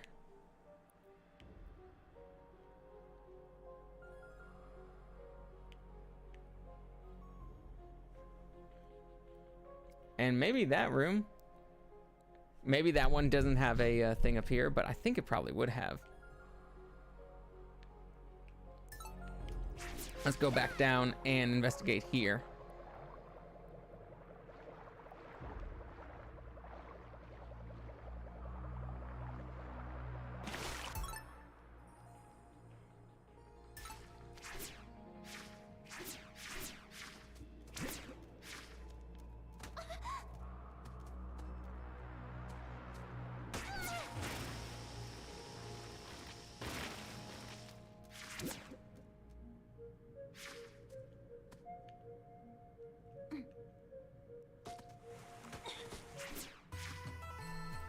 Styrofoam cup.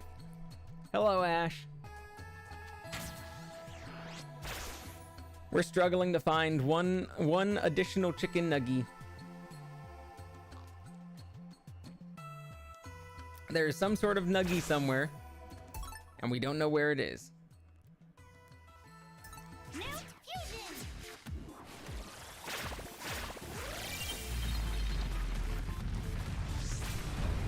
Not there.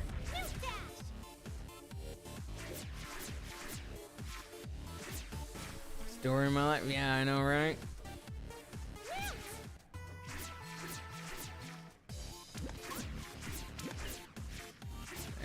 got that one. Already got that one.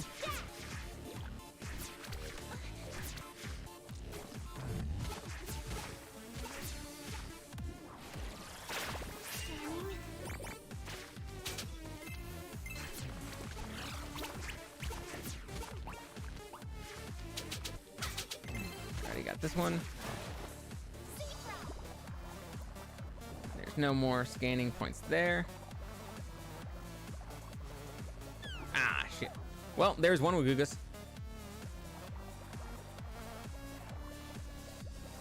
There's another one. I'm being very impatient.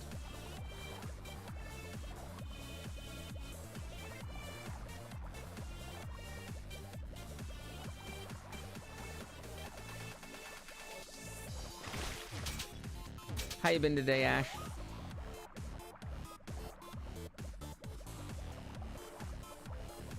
Okay, we already got that one and this one. Alright, so what else?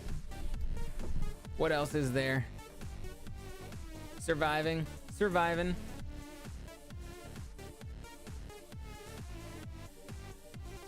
This one we've got.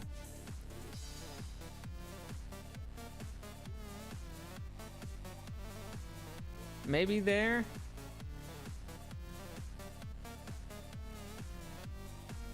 I'm pretty sure I've already gotten that one. Pretty sure I've already gotten that one.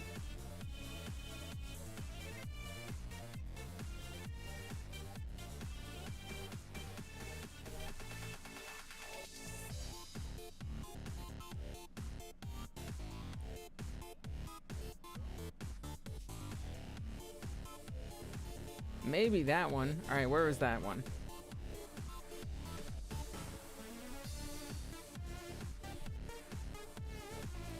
All right, there's there, and there was there, and this one was there. So let's go up to the red and see if the so the last nuggie, then you finish the game. Yep, the last nuggie, we're at 99% completion right now, and I want that last nuggie to get 100% completion.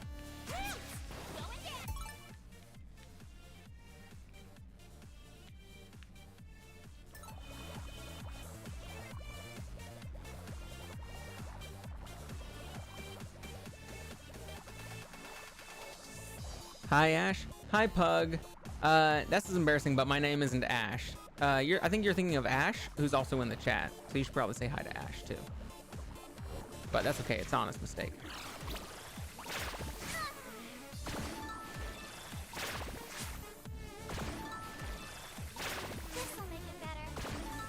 Yeah, only getting 50% completion is worst kind of edging.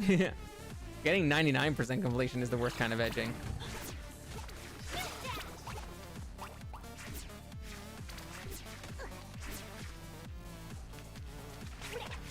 Blech.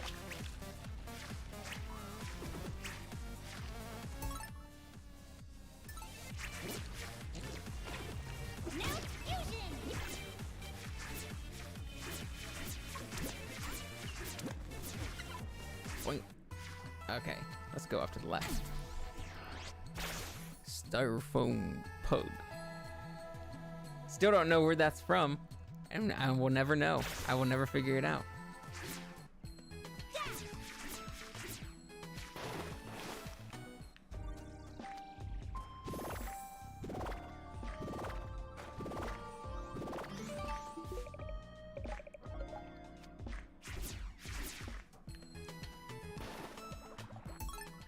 Where are we? We are right there. Let's go down and try to discover it. It's weird here and I don't like it. YouTube is like a different dimension. It does feel like a different dimension. It's definitely chiller, less interaction. But I'm planning on getting some of the same better TTV emotes on here if I can. There's no like redeems or anything. Just okay, that was the one I got previously.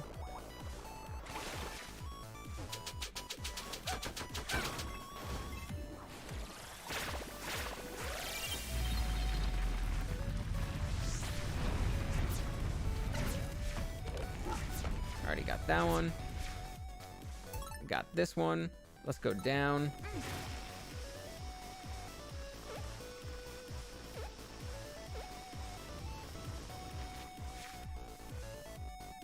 Can you do text-based redeems, I wonder? I could do just like, you know, people asking for stuff. Like on YouTube, I could do just like people asking to do a thing and I could do it. Cleaning dishes, died yet? I have died to spikes 3 times.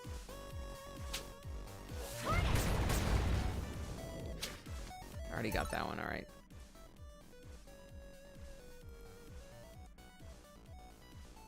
Three times? Yeah, there's spikes.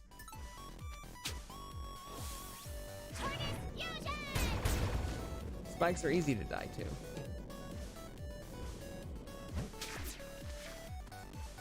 Alright, so it's not there. It's not here. It's not there. It's not there. Caught you liking, died 1,000 deaths. Get to wiping.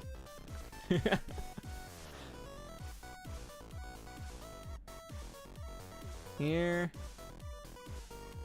There.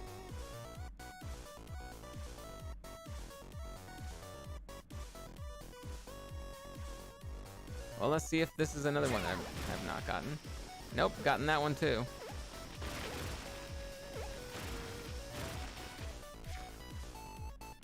All right, where else could it be?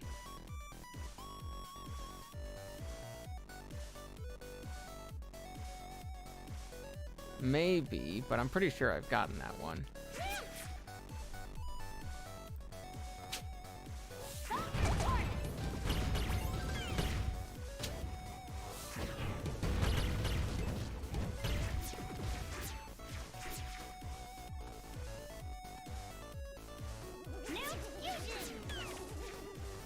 Maybe I haven't, though.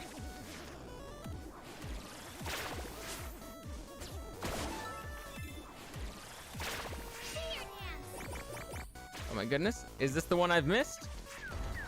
This is the one I missed! Hey! We found it! We found the last nuggie! We did it, y'all! Found around the entire map just to find one golden nuggie. Is it worth it? Probably not with the time. We finally did it. It was worth it because it didn't take us forever. If we had not found it in a long, long time, then it would absolutely not have been worth it. I mean, I'll tell you what, it probably isn't worth it anyway. But at least we can know that we did it.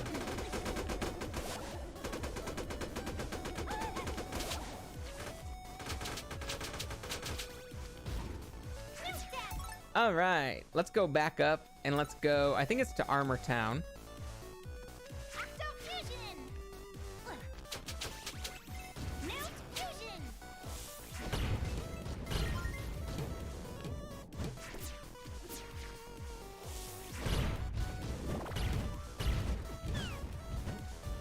Woo.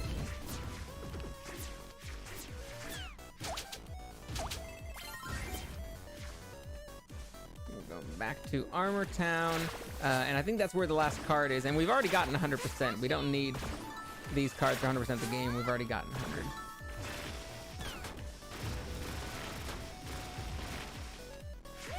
But we can get that last card anyway. Oh wait, it's a spoiler card. No wait, we don't want that one yet. He said it's a spoiler, so it's probably the last siren that we haven't fought yet. So we actually just want to go back up and go right back to finishing the game. Yeah, these little guys are easy to die against. That's why I died 3 times, because you just have to touch them once and it's an auto kill. And if I'm impatient, then I will die.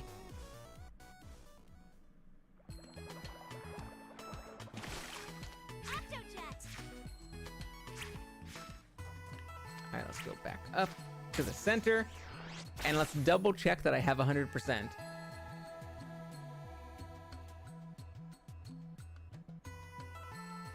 We got to double check that I actually have 100% in the game, because if I don't, then I will be, well, not mad, a little disappointed.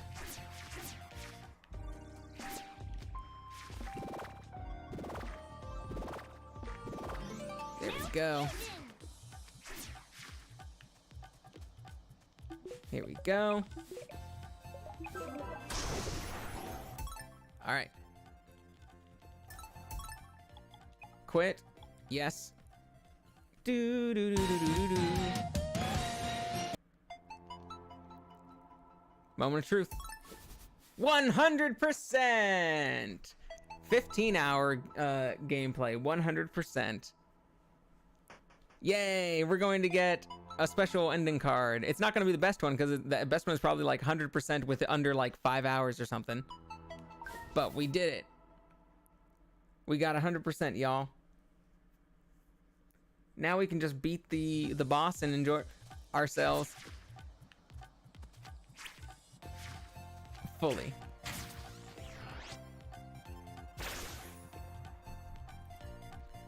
Just a 99.9 out of nowhere. I would be delighted because of how funny that would be, and pissed off because of like there would be no way for me to do anything else about it. We've got all these potions. There's very little chance of us dying. We've got 7 auto potions in all of these foods. But we'll do our best to try and not need it, or only need as few of them as possible. I hope that this uses all of our different animal fusions. Tortoise, this thing, the squid. What else is there? Dash newt, gastro drill, bonker tortoise, sea frog. Well, I hope it doesn't use the sea frog or the gastro drill. But hopefully it uses all of our dances or all of our forms, a bunch of them.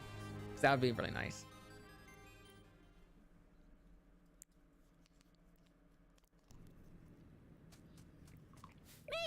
Mayor, oh my gosh, are you actually evil like you seemed like at the beginning?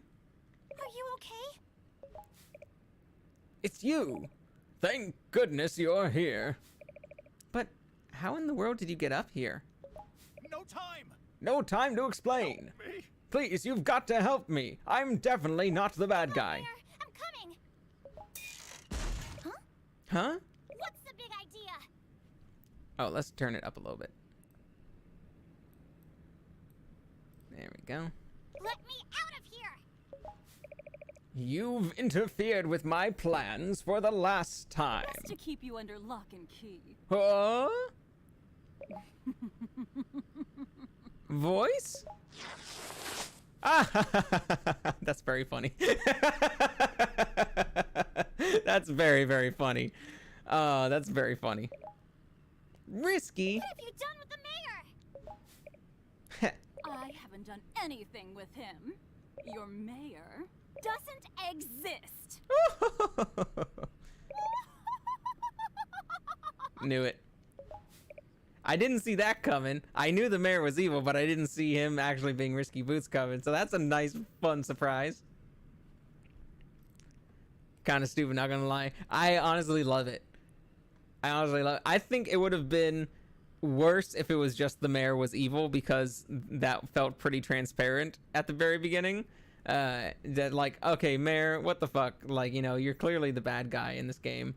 But the fact that he's actually risky is surprising, and it's like, okay, just in case you thought it was the mayor, bet you didn't see this coming.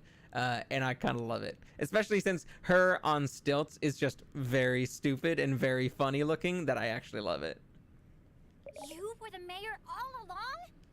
It was a brilliant performance. It was pretty good, not gonna lie. How'd you do that with your voice? Can you teach us? The imperfections make the character, don't you agree?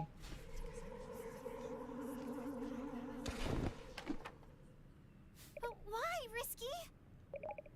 Why trick everyone like that? Well, you see, years ago I discovered this island, and the ship buried deep underground.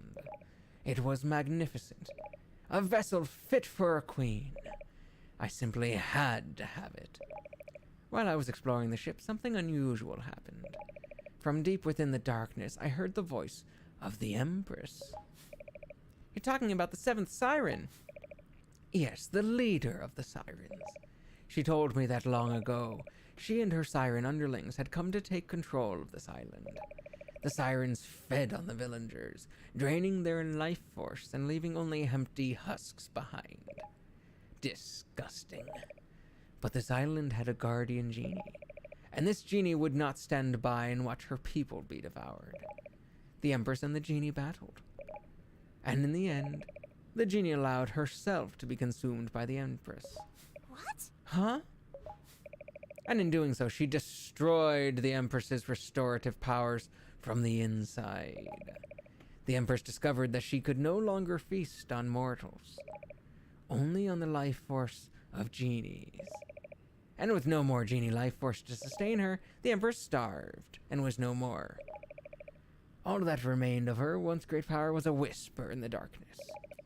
Upon hearing her story, I realized that she and I shared a common enemy. So I offered her a deal. An arrangement that would benefit both of us. Oh shit! Oh fuck! Undead genie. You were good as your word, Captain Boots. Gasp!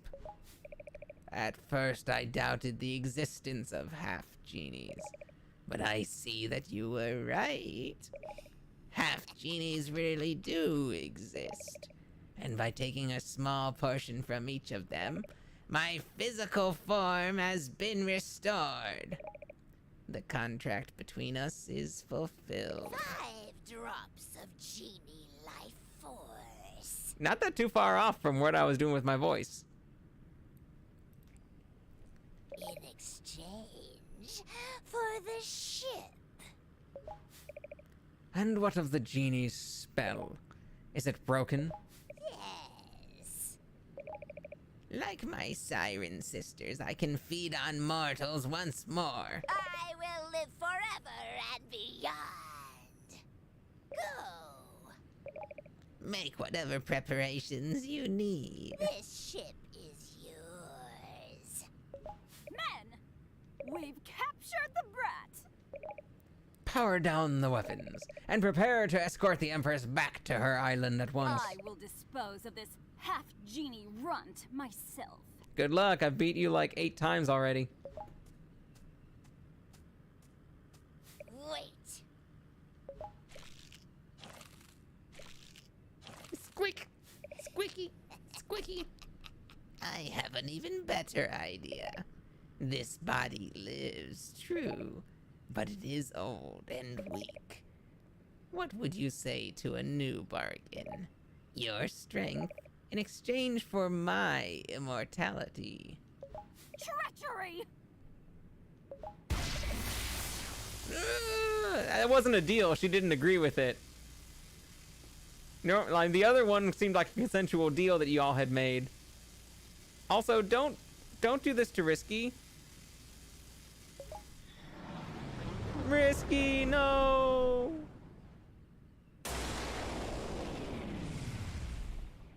Siren, yes.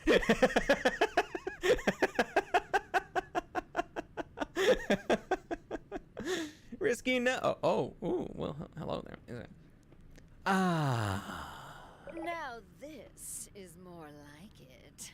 I'll say. What have you done to Risky? I have absorbed her life force and added it to my own. Well, what do you think? Why is this game so sexy? Because it's trying to be. Risky. Hear me, my soldiers. Turn this ship around. That's a lot of soldiers. Infinite number as long as I don't press the button. Let's see. 1, 2, 3, 4, 5. 5 soldiers. I'm going to drain the life force of every living thing on that island. And then blow it clean off the map. No! I've got to do something. Boop, boop, boop, boop, boop, boop, boop, boop, boop, boop, boop, boop, boop, boop, boop, boop, boop, boop, boop. Boom.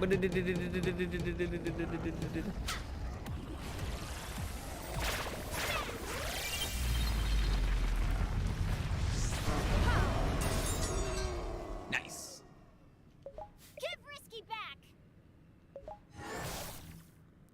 never. This time, it's time to take this body for a test drive. It seems like a small arena for a last boss fight. Seems like it should be a bigger room. Empress Siren, the seventh siren. Let's go. Woo.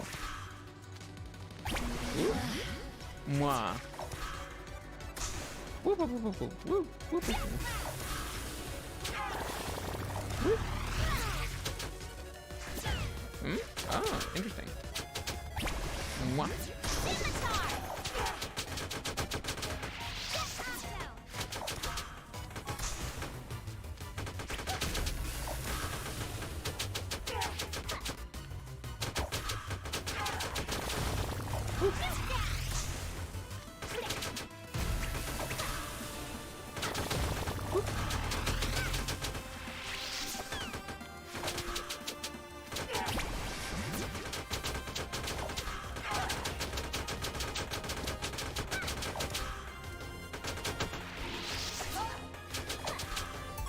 Use a food.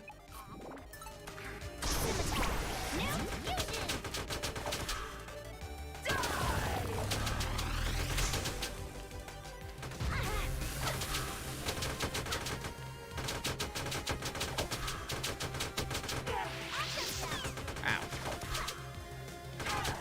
Let's re-heal again. Why are you trying to hurt mommy? Mommy hurt my wife, all right? Mommy hurt my wife.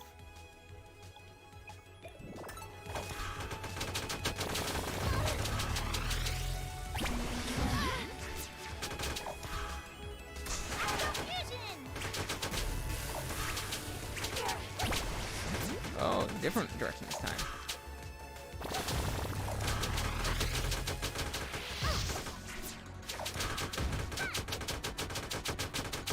It's alright, mommy got a lot of health.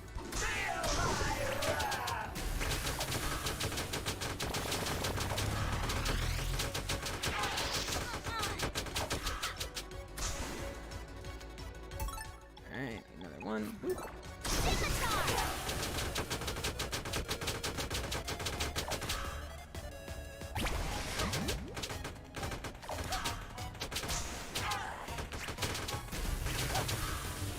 So far, she hasn't changed up her attack patterns at all.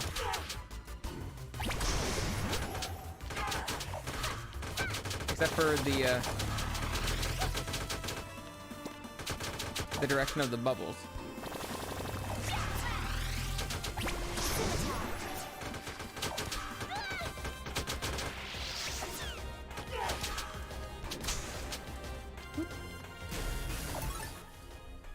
Okay, buddy, now she really deserves to be defeated. I think so, too.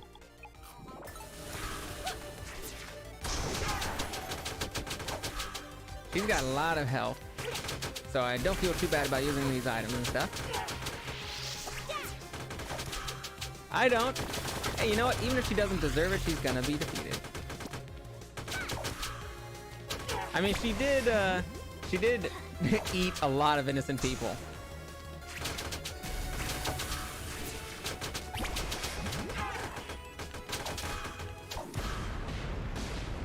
We blew up our mommy!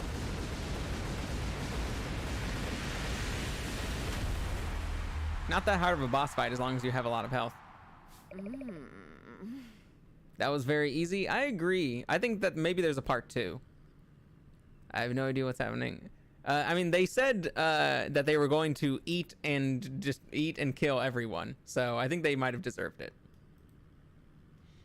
You are much stronger than I was led to believe. How could one with tainted life force like yours survive my attacks? No matter. Part 2? I'll simply use all of my power. Face your doom! Yay, part 2! Bigger arena as well. Excuse me.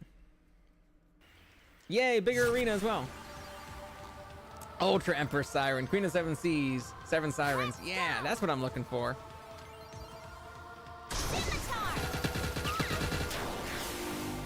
Oh, we have to ride the rocks down as well.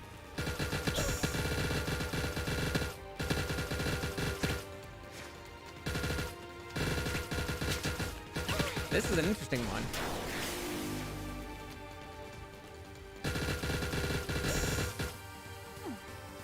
Not very good at avoiding those things.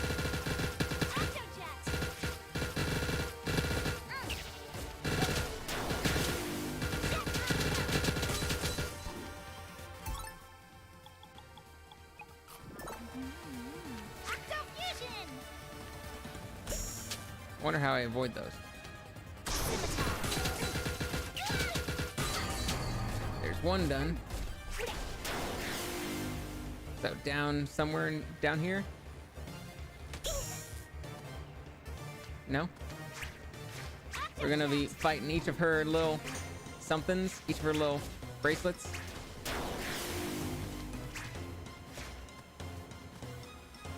Coming from somewhere down here. There it is.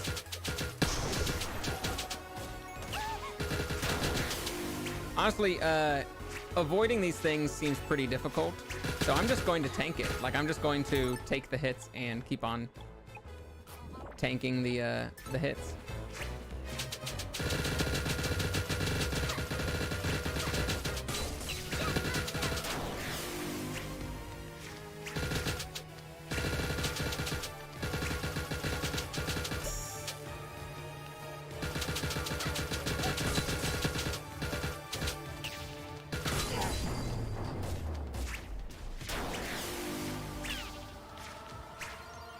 Where's the next one? Whoops! Whoops! Whoops! Whoops! Whoops! Whoops! Whoops! Whoops! Whoops! Whoops! There's the next one. Well, this one is very stable.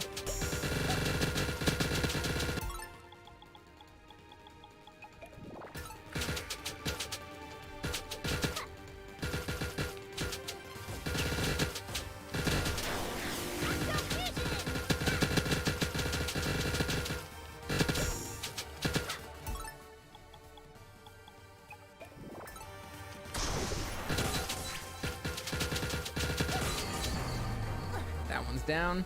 What's the next one? Somewhere down there. There it is.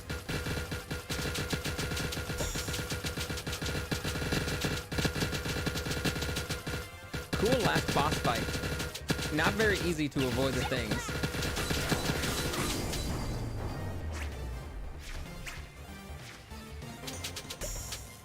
I'm not sure what you're supposed to do about those things, because they follow you and they don't seem to end.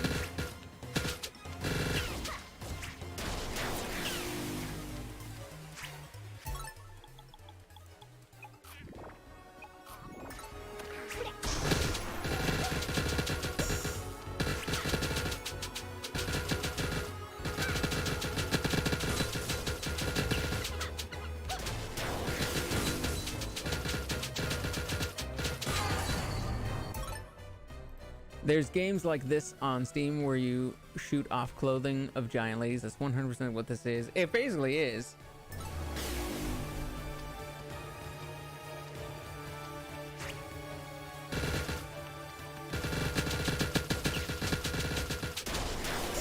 Ow.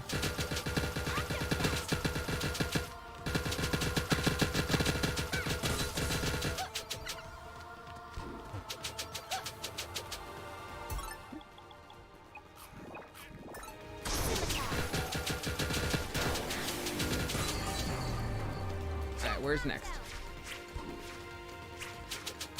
There they are.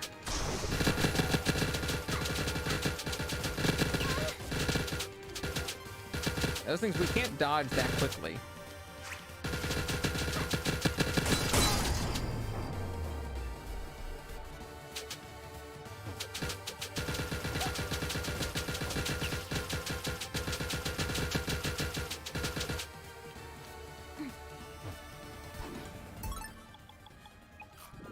You're just using all of our items.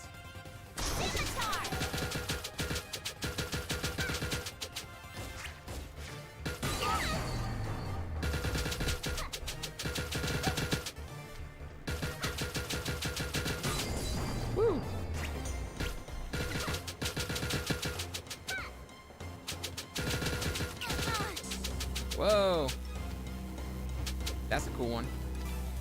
Alright, that's a cool one because we have to actually avoid it by going around, and we can't hurt her while it's going on, so I like that one a whole lot.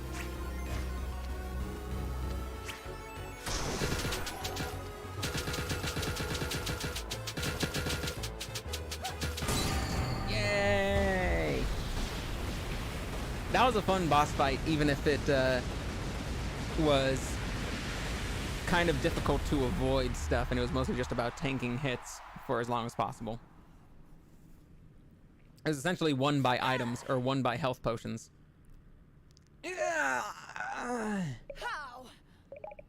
How could you defeat me?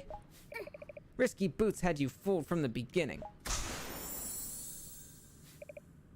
That's our cue. Uh-oh. She looks like bad news. Everyone, listen. The Empress Siren has been feeding on your life force. What? We can stop her. But first... It's time to take your magic back.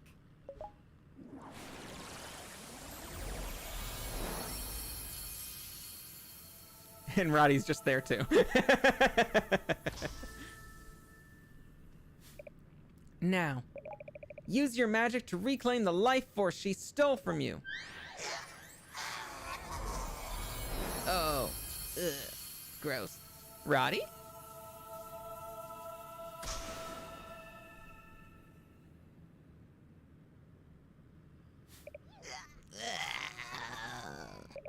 My new body. I was invincible. Then why you dying though? Why you dying though if you was invincible? How could I be defeated? Not everyone you fed on was a half-genie. What? Your new body was rotten to the core. No offense, Roddy Tops. None taken. You should watch what you eat. Ha ha ha ha ha. And then the whole crowd laughs and claps. My restoration was incomplete because the half-genie life force was poisoned. But she said that you were the one who was...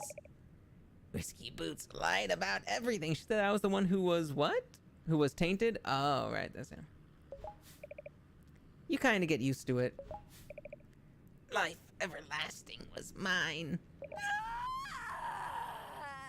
Mine. Oh, and then she explodes.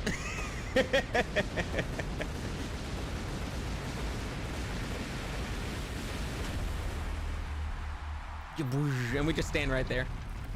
Huh? Uh-oh. Ooh, are we gonna get a Metroidvania escape sequence? This doesn't sound good. The ship took too much damage.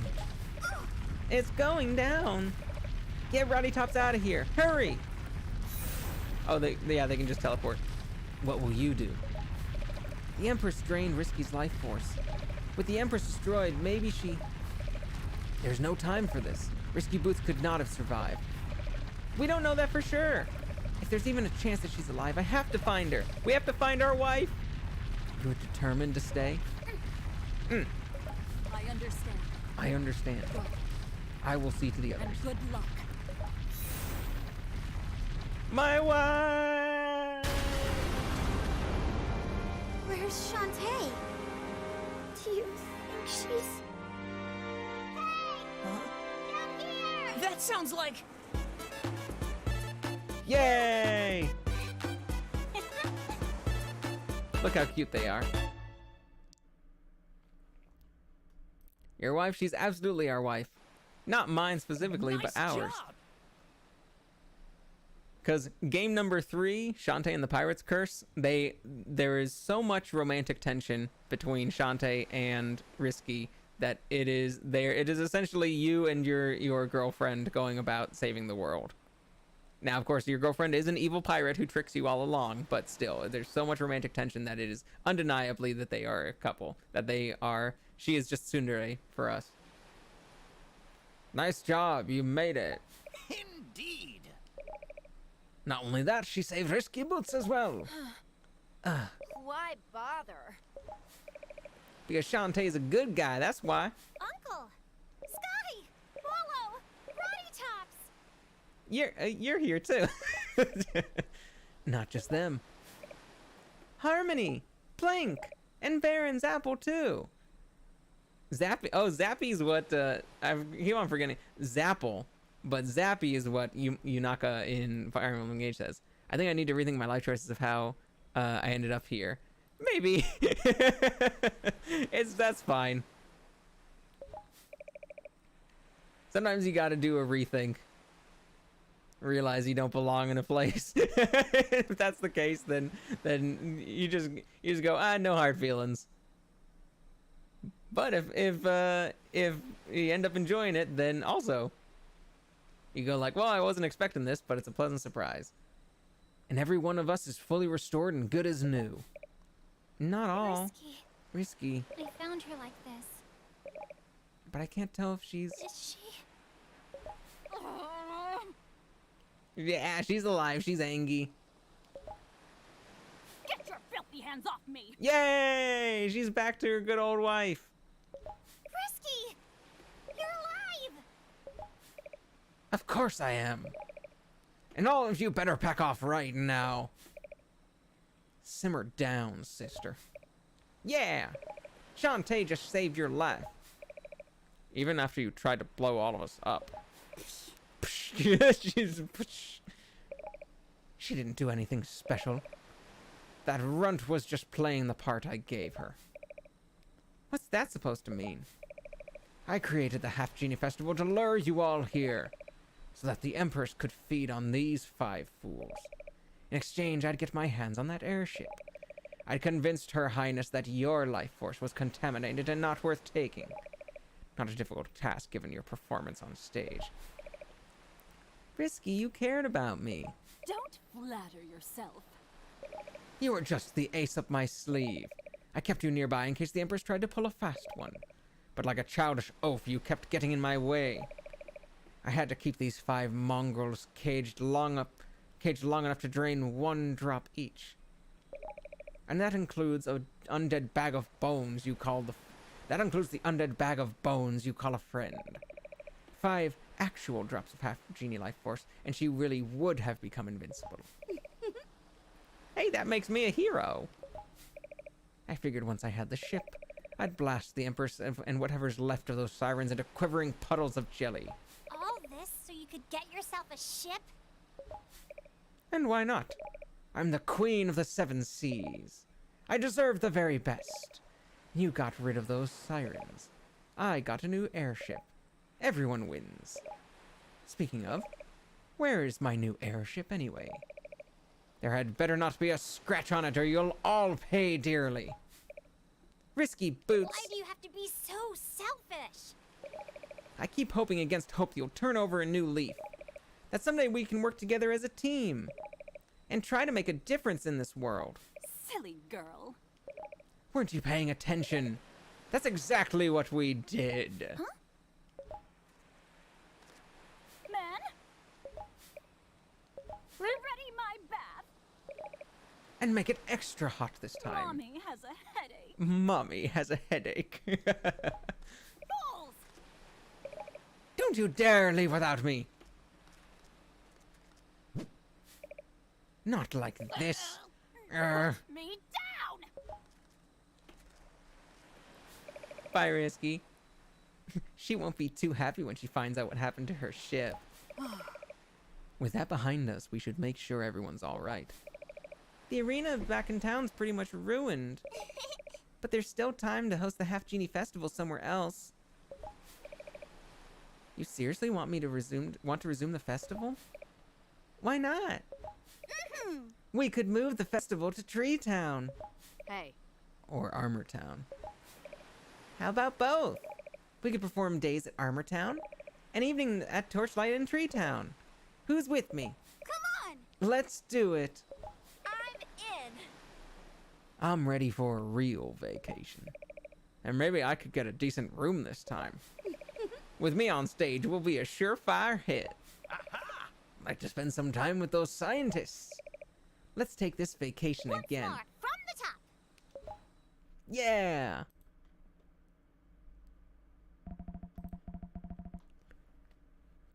The day was saved.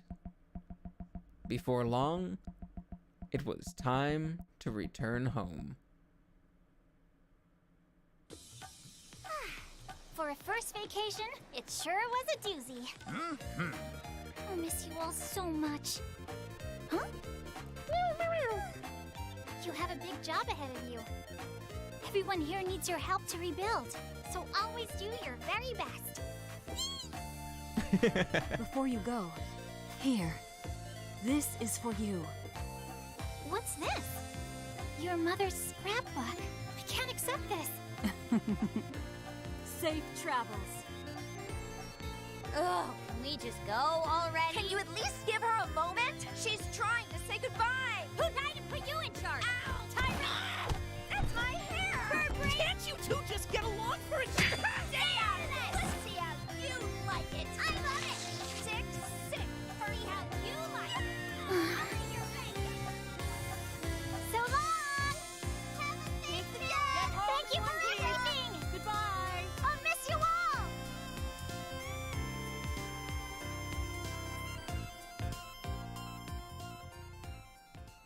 Very nice ending. Oh, nice low walking animation.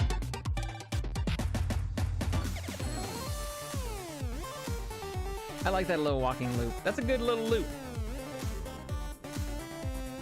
Oh, we get a lot of different loops. It's probably gonna go through a bunch of her, like, dancing.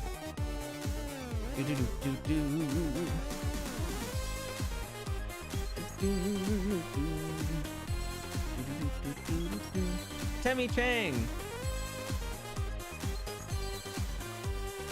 I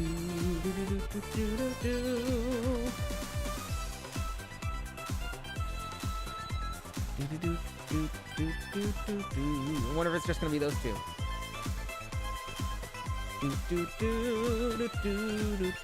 Let's go. 100% complete with the game with Kup Goodle. Yeah, let's fucking go.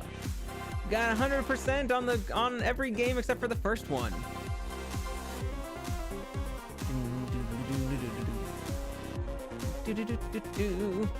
When you think about it, those pant legs don't make sense because you can't walk with those so, like, you know, wide at the bottom.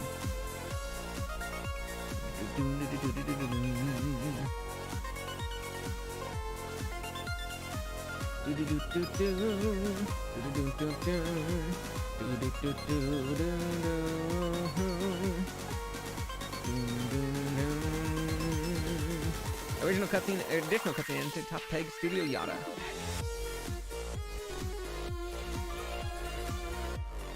You won't be able to watch your step. That's true. Yeah, you wouldn't be able to see what's underneath you. Shantae can't see her feet, but for a different reason.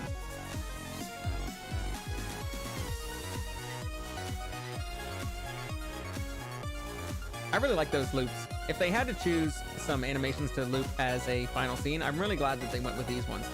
Because this is very cool little looping animations. Thanks for playing!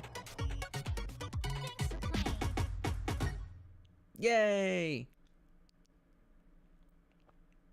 Playtime, about 15 hours exactly. Item collection 100%.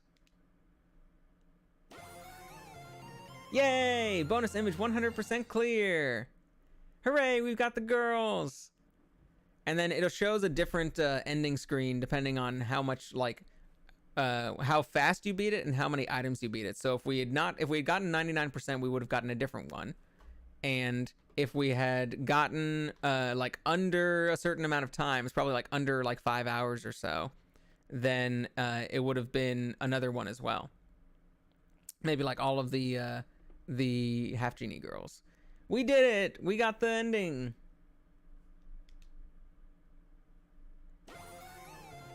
Oh, this is the normal game clear. So this is the normal game clear, and the other one was the 100% game clear. Yeah, it's us and all the half-genies. We got a day at the beach. Vera, that's not how you dive. Vera being extra as usual. You unlocked hula costume. Oh, that's probably from like Tree Town. Doom, doom, doom, doom. costume. Yay! Does that mean if I did a new game, I would also have the treetop costume? Yeah, the hula costume. Look at that hula costume. More magic, but less defense. They've had those in the past. This one is more thematically appropriate for the setting in the game. Hula costume, more magic, but less defense. Honestly, more magic would be very helpful in this game, but less defense would also be very bad because there's so many hard-hitting enemies, even just little enemies. You gotta go to bed. Good night, KG in chat. Thanks for staying, Ash. I'm glad you got to see the end of the game. And that means we are all done with Shantae, y'all. That's the end of the series. We finished the end of the series. All 5 games and 100%. You're gonna head out too? All right. Thanks for sticking around with Gugus. I'm gonna stay on for another like 20, 30 minutes or so. And just kind of chat. Have a great rest of your night. Thank you very much. And I'm gonna try and choose what game to play on Thursday, what game to start on Thursday, and for the next couple of weeks on Tuesday, Thursday, because I always have these Tuesday, Thursday times, like 3-hour streams Tuesdays and Thursday afternoons / early evenings, and I like keeping that time for these kinds of story games, these types of games that I want archives of. And so I'm gonna decide, just chat for 20 minutes and decide what kind of next game we're gonna play. But congratulations, y'all. We beat Shantae together. I wonder if Zombie Harry is watching this right now. Zombie, if you're watching this on the VOD or if you're lurking, we beat it. We did it. We did it, and we got the 100% ending. We got all the nuggies.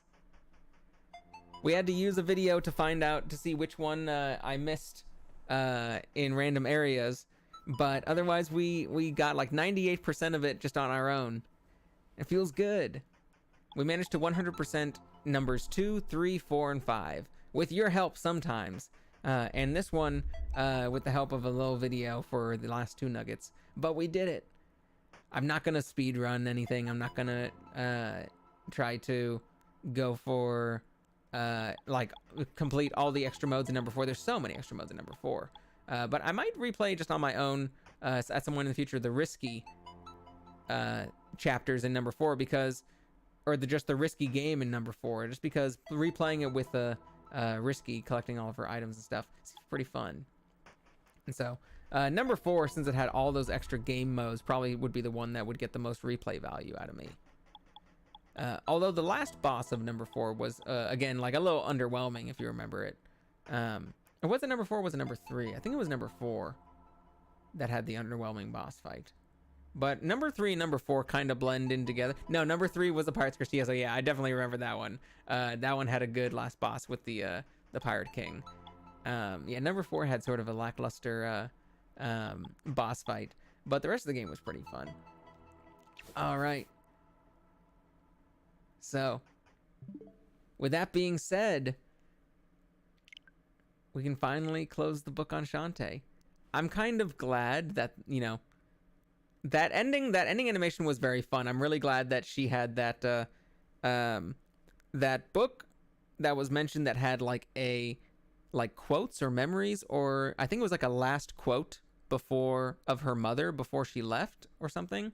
I can't remember exactly what the specifics of the book are, but that book, Shantae's mom had been a running theme throughout the series, that like she never knew her mom, and her mom was apparently a kind and powerful genie, and where she got her powers from, and she just had always wanted to know more about her, and had never really we didn't really get too much of her, and just that like desire to know more has been a nice background theme. It has never been I think full theme, a main theme of the games, but it has always been sort of a background theme, and so it feels really nice to end this game on that little positive note, that little like nice note of you're going to get just this little extra little insight, but I kind of like also that the audience doesn't get to know about it. Let's pull this in. Let's pull my hand in. I like that it's just a little thing for Shantae in the future. And that, like, you know, it just leaves on that sort of hopeful note. Obviously, with all the players there, all of the characters there, Risky, still not turning over a new leaf, but the little bit of just like, you know, we did make the world better. It's sort of funny because she admitted that she was doing it to make the world better, or at least that they did make the world better. She didn't say that she was doing that on purpose, though.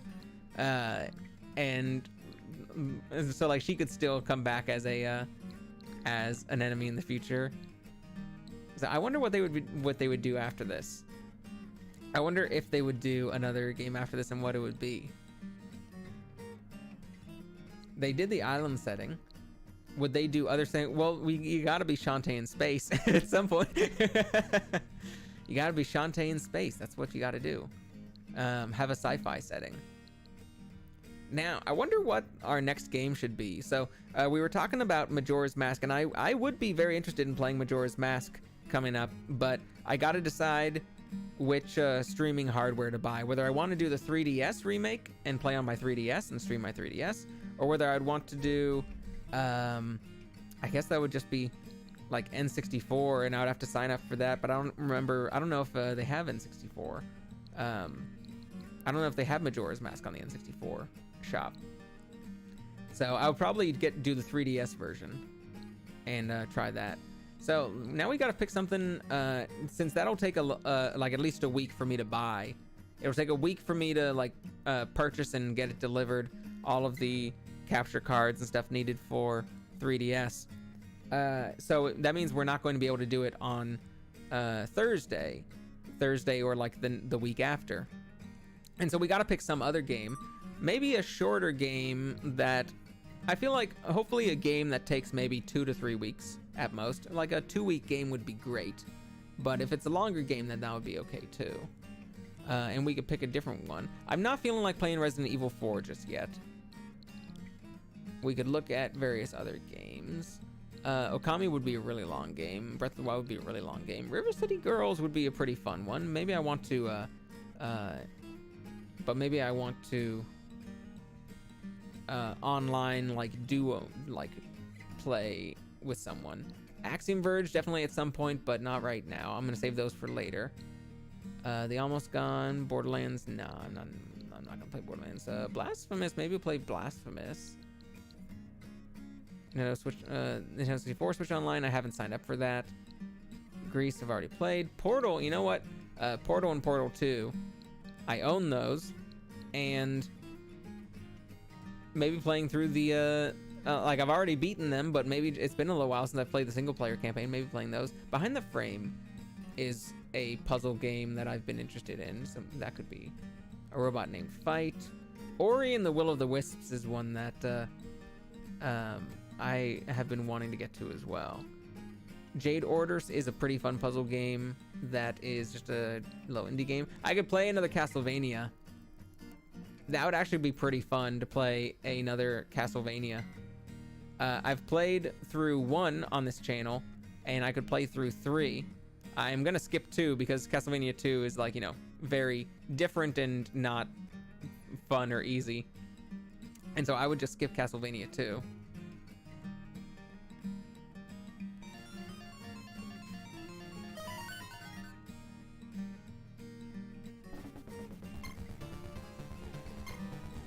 Yeah, I feel like maybe I'll play through Dracula's Curse. Dracula's Curse is an incredibly hard, unforgiving game. Dracula's Curse it just says, hey player, fuck you. Hey player, like go fuck yourself. We're going to set up so many traps for you, and we do not care how many times you die. You're going to need to reset constantly. Go screw yourself. We do not want this, like, you to have an enjoyable, easy time. But it's otherwise not too long as far as I remember. And so maybe Dracula's Curse, maybe Castlevania 3 Dracula's Curse. Because I'm going to continue playing through a bunch of these Castlevanias, including I'll probably play Symphony of the Night and Beyond at some points. There's a bunch of Game Boy Advance games too. And so, yeah, that's actually sounding pretty good. Castlevania 3. Let's see what other options we have as well. Portal 2, Ori and the Will of the Wisps, Figment, that's another one that I was kind of interested in. A little puzzle game, sort of music-based puzzle game, I think. The Wizard and the Slug, a lot of these indie games that I got that I have not tried yet. Monster Sanctuary is a long game, so I would be playing that later. Let's see what Super Nintendo games. Oh, Demon's Crest. Demon's Crest is another one. That feels like a slightly longer platformer. Castlevania 3 would be slightly shorter. Brawl, Breath of Fire 2 is long. Demon's Crest. Demon's Crest would be a fun one. Joe and Mac, I remember that game. I remember playing Joe and Mac. Donkey Kong Country and Donkey Kong Country 2 and 3, those are a bit longer platformers, but those would be fun at some point. F-Zero I'd already played. Never played Earthworm Jim, but it's only Earthworm Jim 2 here. Kirby Superstar, Kirby's Dream Course, Kirby Avalanche, Kirby's Dream Land 3. I think they were eventually going to have Kirby's Dream Land. Actually, they might already have that on the Game Boy Color. Like Kirby's Dream Land. Zelda, of course. Peacekeepers, Pilot Wings. A lot of these games I've never played before, so it'd be interesting to try it. Some of these things like Logic Bomb or Hey Punk, Are You Tough Enough? Are such like... Those couldn't have been popular when they came out. Games like Rival Turf, those couldn't have been popular when they came out unless like unless the cover is very deceptive, which sometimes happens. Sometimes the cover art is like very deceptive and belies a really good game underneath. Psycho Dream is such a cool cover, but I don't know if it's anything interesting. Star Fox, and then Star Fox 2 was not an old game. Star Fox 2 was a new game that they made like 5 years ago or like 10 years ago or something, like I think like ported it for, or I think they made it for the Switch, and they just made it for like the Super Nintendo thing on the Switch. Like it was not a game that came out on the Super Nintendo at all. It was not a game that was even like developed for the Super Nintendo. Super Mario Kart, love Super Mario Kart. Super Ghosts and Ghosts we've already played. Is this the original Earth Defense Force? Because they've had so many games over the time. Super Mario, well, that would be fun to go through, and Yoshi's Island would be fun to go through eventually. Super Metroid eventually. So yeah, we'll do Wild Guns. I gotta try out Wild Guns. We will do Castlevania 3, The Curse of Dracula, Dracula's Curse, on Thursday. That should probably be a couple of sessions. I remember it being a little bit longer than one, of course, and you had different characters that you could play as. And Zelda Link, you know, Zelda 2 might be fun to play. I know it's different, but I think it is not necessarily that bad.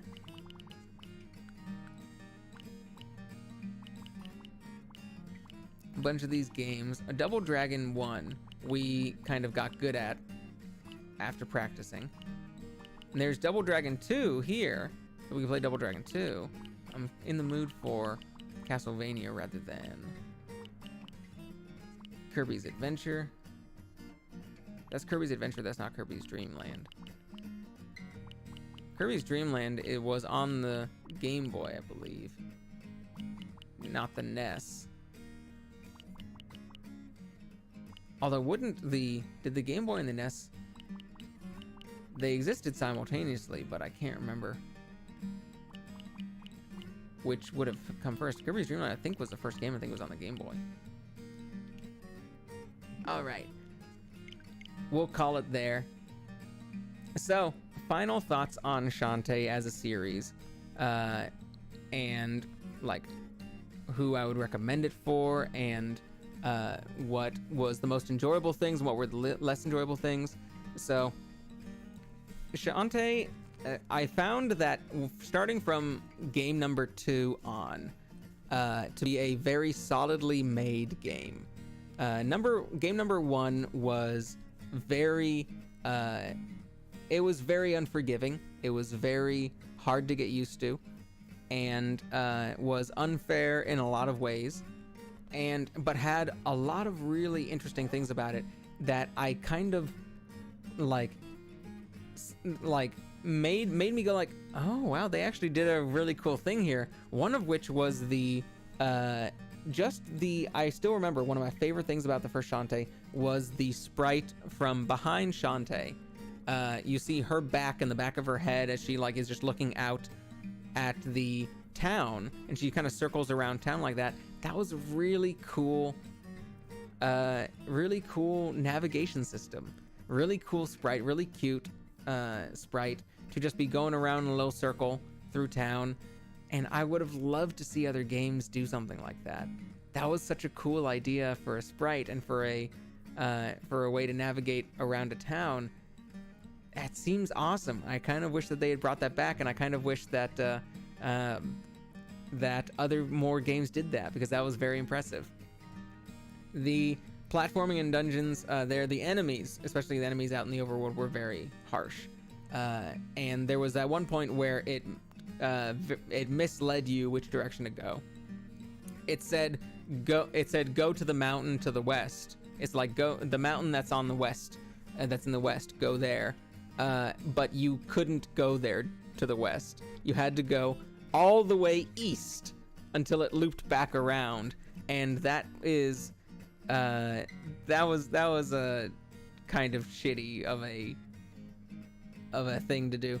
And now, obviously, if the game is about exploring, it's about like Metroidvania style, like going back looking for places that you can unlock now. So eventually, you would just go somewhere else and find that you could continue on the paths and keep on going other places. But still, I hate that so much, to just tell people go here, but you're not allowed to go there yet, and you have to actually go somewhere else. That's bad game design. After that, though, like from then on, the game design got really good. Well, the game design got good. The game was still sometimes like a little unfair as far as enemy damage or enemy spawn points and stuff, but it was never like out of the question. It was never like you were going to lose the game and get super frustrated unfair. It was always just like, okay, that's a little cheap, or that's a little punishing, but it would only ever be a little. And otherwise, the like finding secret items around was satisfying. It was easy enough to do. This game probably had the hardest item finding, because it relied on you scanning like everywhere, and without a guide, it would have taken me quite a while to 100% this game. It would have taken me quite a while to search for everything. It's not too dissimilar from a Metroid, but the difference is that Metroid, on the map, you can see which items you've already collected or not. This one, the map did not show you which items you've already collected, and it did not show on the map any sort of way to like rule areas out. So I would have had to have literally gone through every single room again, and maybe again, searching for everything, just hoping to find the one place that I missed. So this last game, even though it was probably my favorite game of the series, it had probably the worst or the hardest item finding out of anything. It had the card system, which was kind of nice, and I'm glad that it didn't have to matter for the 100%. As far as the characters and the story and the non-gameplay stuff goes, because otherwise it's a very solid platformer game that I definitely recommend for its gameplay. As far as the characters and story and stuff, I have mentioned before at several points that I don't really respect the game's methodology for the cute, sexy, like fan serviciness of it. Like I love fan service. Fan service is great. I love cheesecake. I love like trashy stuff just as much, but the tone and the attitude of how people do that really makes or breaks it. Like there's a very thin line between like trash and cheesecakiness that I'm all for, and I'm just like, okay, but I kind of love this though. and trashy cheesecakiness, like fan serviciness, that I just go like, no, come on, what are you doing here? Like you don't get to get away with that. And this one, unfortunately, mostly went on the side of the right, or sorry, the side of the second one, where it was just like, no, stop it. You get to get away with this. Like, what are you doing? Like, you don't, like, this is bad. And it's because they knew that what they were doing was objectifying. They knew that what they were doing was objectifying. Like, these were like fully fledged characters, essentially. Like, they had personality and they had like attitudes and desires and things. But the one thing that they never ever said, except for Roddy Tops, what they never ever said was that any of the girls liked like how they were being treated as like fan service. Like, none of the girls seemed to want to be treated as fan service, except for Roddy Tops, who fucking loved it, and more power to her. But otherwise, Shantae, despite like being a dancer, wearing like scantily clad clothes, and like transforming into other, like, cute animal forms, like, she never once seemed like interested in people looking at her that way. It seemed like she liked dancing. It seemed like she liked magic. And every time that there was something non-consensual, there was some jerk like Ammo Baron or someone doing like putting her in an outfit against her will, she seemed to dislike it. And so she definitely did not like objectification, yet the game kept objectifying her. The game objectified every single female character in the games. And so literally the only person who wanted to be part of this game, like dressed the way they were dressed and shown in the way that they were shown, was Roddy Tops. Maybe Risky Boots as well. Like, I could see her sort of like dominatrix kind of attitude, dominating kind of attitude, for her to just be like, oh, I don't care if you see me this way. Like, you go right ahead. I'm in control here anyway. And that's fine. Like, they, like, those two characters would have, if it was just those two characters being like the fan service characters, I probably would have thought that was perfectly appropriate, because they both had attitudes that seemed appropriate for it. Everyone else, fan service was done to them. They weren't doing fan service. Fan service was done to them. And that's always a bit yuckier. But also, the game, if the game was too completely immature and had no idea that what they were doing was wrong, then you can feel a little bit more like, oh, it's like, you know what? We see this thing, they just don't know any better. Yes, it's a little icky to have all this like non-consensual fan service done. But like, it's just there's just a bunch of like horny like game designers who don't know any better, and we can just kind of enjoy it. But no, they do know better. They've said so many times in the games that they know better, and that like people who objectify girls are wrong for doing so, yet they do it themselves. And so, no, if that's true, you don't get a pass. You don't get a pass to do it yourself, scot-free. You're innocent, you're absolved of your crimes because you know that it's bad. No, if you know that it's bad but you're still doing it, that's almost worse than not realizing it's bad. And so, no, unfortunately, you don't get to get away with it.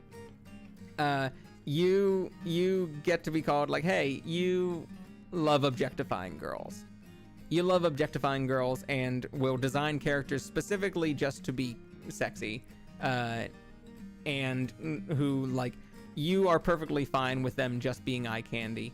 And if they aren't, and if you, like, there is no girl who is not going to be eye candy. Like, anytime you introduce a new character, you're just like, all right, so she can be a character, she can have like personality and stuff. How do we make her sexy? Like, how do we make sure that someone somewhere can jack off to her? How do we make sure that someone somewhere, like, you know, thinks that she's super cute and sexy? Because you're not allowed to not be.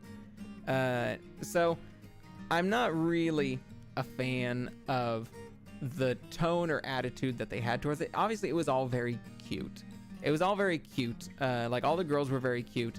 All the girls were very sexy. Yeah, all the girls had very cool designs. Like, the designs were unless you specifically dislike things like chainmail bikini, which like one of the girls had, or just dislike unrealistic outfits, then I can understand that. Generally, I'm fine with non-realistic, like, fantasy type of things that are wish fulfillment things. And so I had no problem with a lot of the designs. I think a lot of the designs were pretty cool. It's just the attitude of, you're doing a bad thing and think you can get away scot-free by pointing out that you're doing a bad thing. No, I don't really respect that. I want you to either admit, we are doing this because we just love tits. We're doing this because we just love objectifying girls. And we think you do too. Then that feels more honest to me. And I could be like, I mean, I do love sexy girls, so I guess I'm along for the ride. So yeah. Or the complete like horniness without any sort of self-awareness. Or even if it was a we're being horny because sex sells and literally no other reason, like completely cynical. I would be perfectly fine if it was completely cynical as well. But it's the little, we're getting away with it because we understand that it's bad. No, you don't get to absolve yourself of crimes. You don't get to absolve yourself of guilt by trying to do that. That's not how it works. That makes you look worse. That makes you look guilty. That makes me, you're guilty and you're still doing it. Like, that makes you look way guiltier. So, the stories themselves were kind of inconsequential for the first couple of games. I liked Risky's story. The first two games were, I think, just risky, just being risky, with some like nega Shantae things in there and Roddy Tops. Like the early game stuff with Roddy Tops like betraying you in the second game. That was dumb. Like, it made her evil and untrustworthy, and willing to like kill her friend for her brains, and then just like wanted us to just kind of forget that. Honestly, Sky was right. Sky was right to just continually not trust her for the rest of the game, for the rest of the series.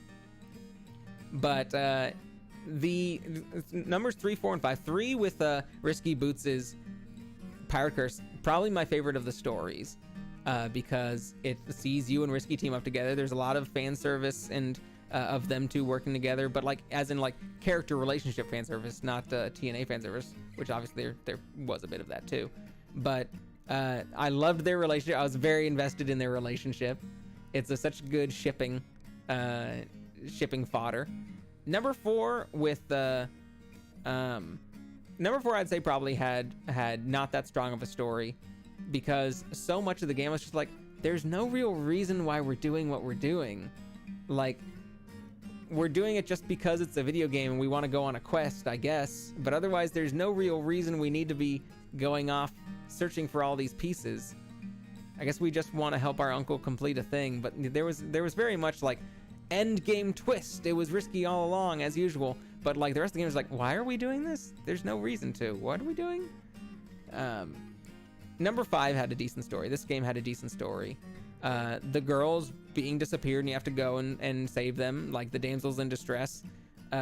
Classic video game reason to do stuff. Hey, the girls are missing, you gotta go save them. All right, go save the girls. And them being like, it feels very different being one of the girls who needs to go save the other girls than it does, like, you know, traditional damsel in distress, something like you are a guy who has a love interest and you have to go save her.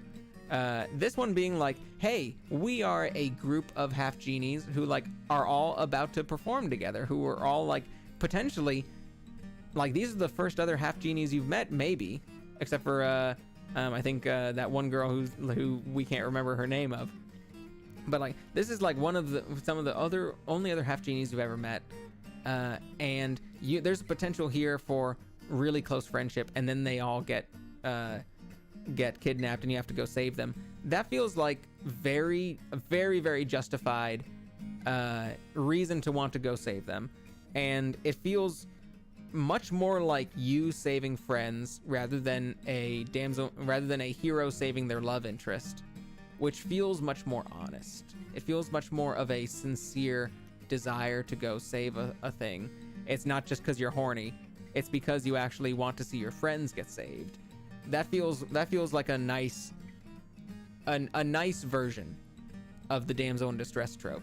That these damsels are actually just your best friends, or potentially your best friends. One of them is one of your best friends because one of them is Roddy Tops, and you just desire to save them for that. So I kind of like that in this one. And the story with the mayor seemed very obviously was going to be evil from the very beginning. If you are good at calling out twists in horror movies or video games or any other sort of movies, like, yeah, that one seemed like a pretty obvious one. Him being risky was not obvious, and I kind of loved that. And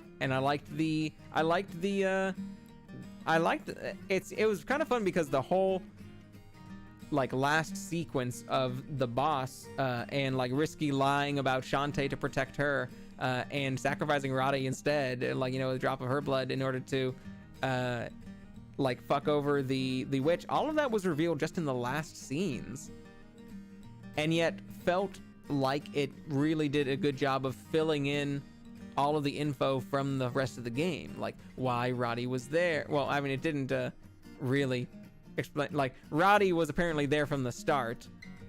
I guess, I don't know, like, it doesn't really match up. Like, Risky Boots wanted Roddy there but didn't invite her, and Roddy had to stow away in a bag. They could have just said, like, the mayor invited me on, and had it be like, why would the mayor invite you? Well, you have to go talk to them. And the mayor goes like, oh, I guess I just sent her to the wrong email or something.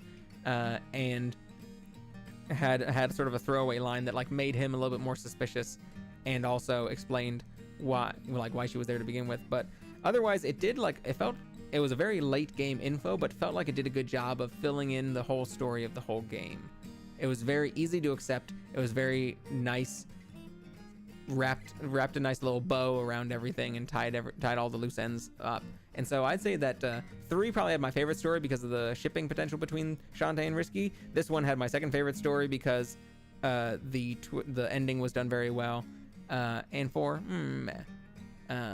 so yeah, if you are looking for enjoyable video games that have Metroidvania style gameplay, cute characters, if you don't mind a lot of fan service, and also don't mind some non-consensual fan service, because they're certainly put into costumes that they don't like being in sometimes, but are you just like, you're looking for a lighthearted, funny, fun, innuendo-filled platforming Metroidvania, it's a good game. They are good games. They are enjoyable to play through. I don't think anyone will regret playing them. I don't feel like a lot of people will want to go back and replay them constantly, but I don't think anyone would regret playing them. So that's my take on Shantae. I like the series. I'm glad that I played through it. I'm glad that I have the knowledge of it and can form opinions about it. And would you look at that? We are right at 6 p.m. Pacific time, and that's a perfect time for us to sign off. So I am going to get going. Thank you everyone for coming by and watching today. Thank you, Wagugas, as always. Thank you, Ash. Thank you, Pug. Nice to meet you, Scoot. It was wonderful for you to join today, and thank you for the follow. And I hope that you enjoy more videos in the future, more streams in the future. Hope to see you again. Thank you very much, Raph, for coming by and talking about D&D with me. Duncan, of course, nice to see you again as always. And anyone else who checked out the stream or is checking out the VOD later on. I hope that you all enjoy and have a wonderful day.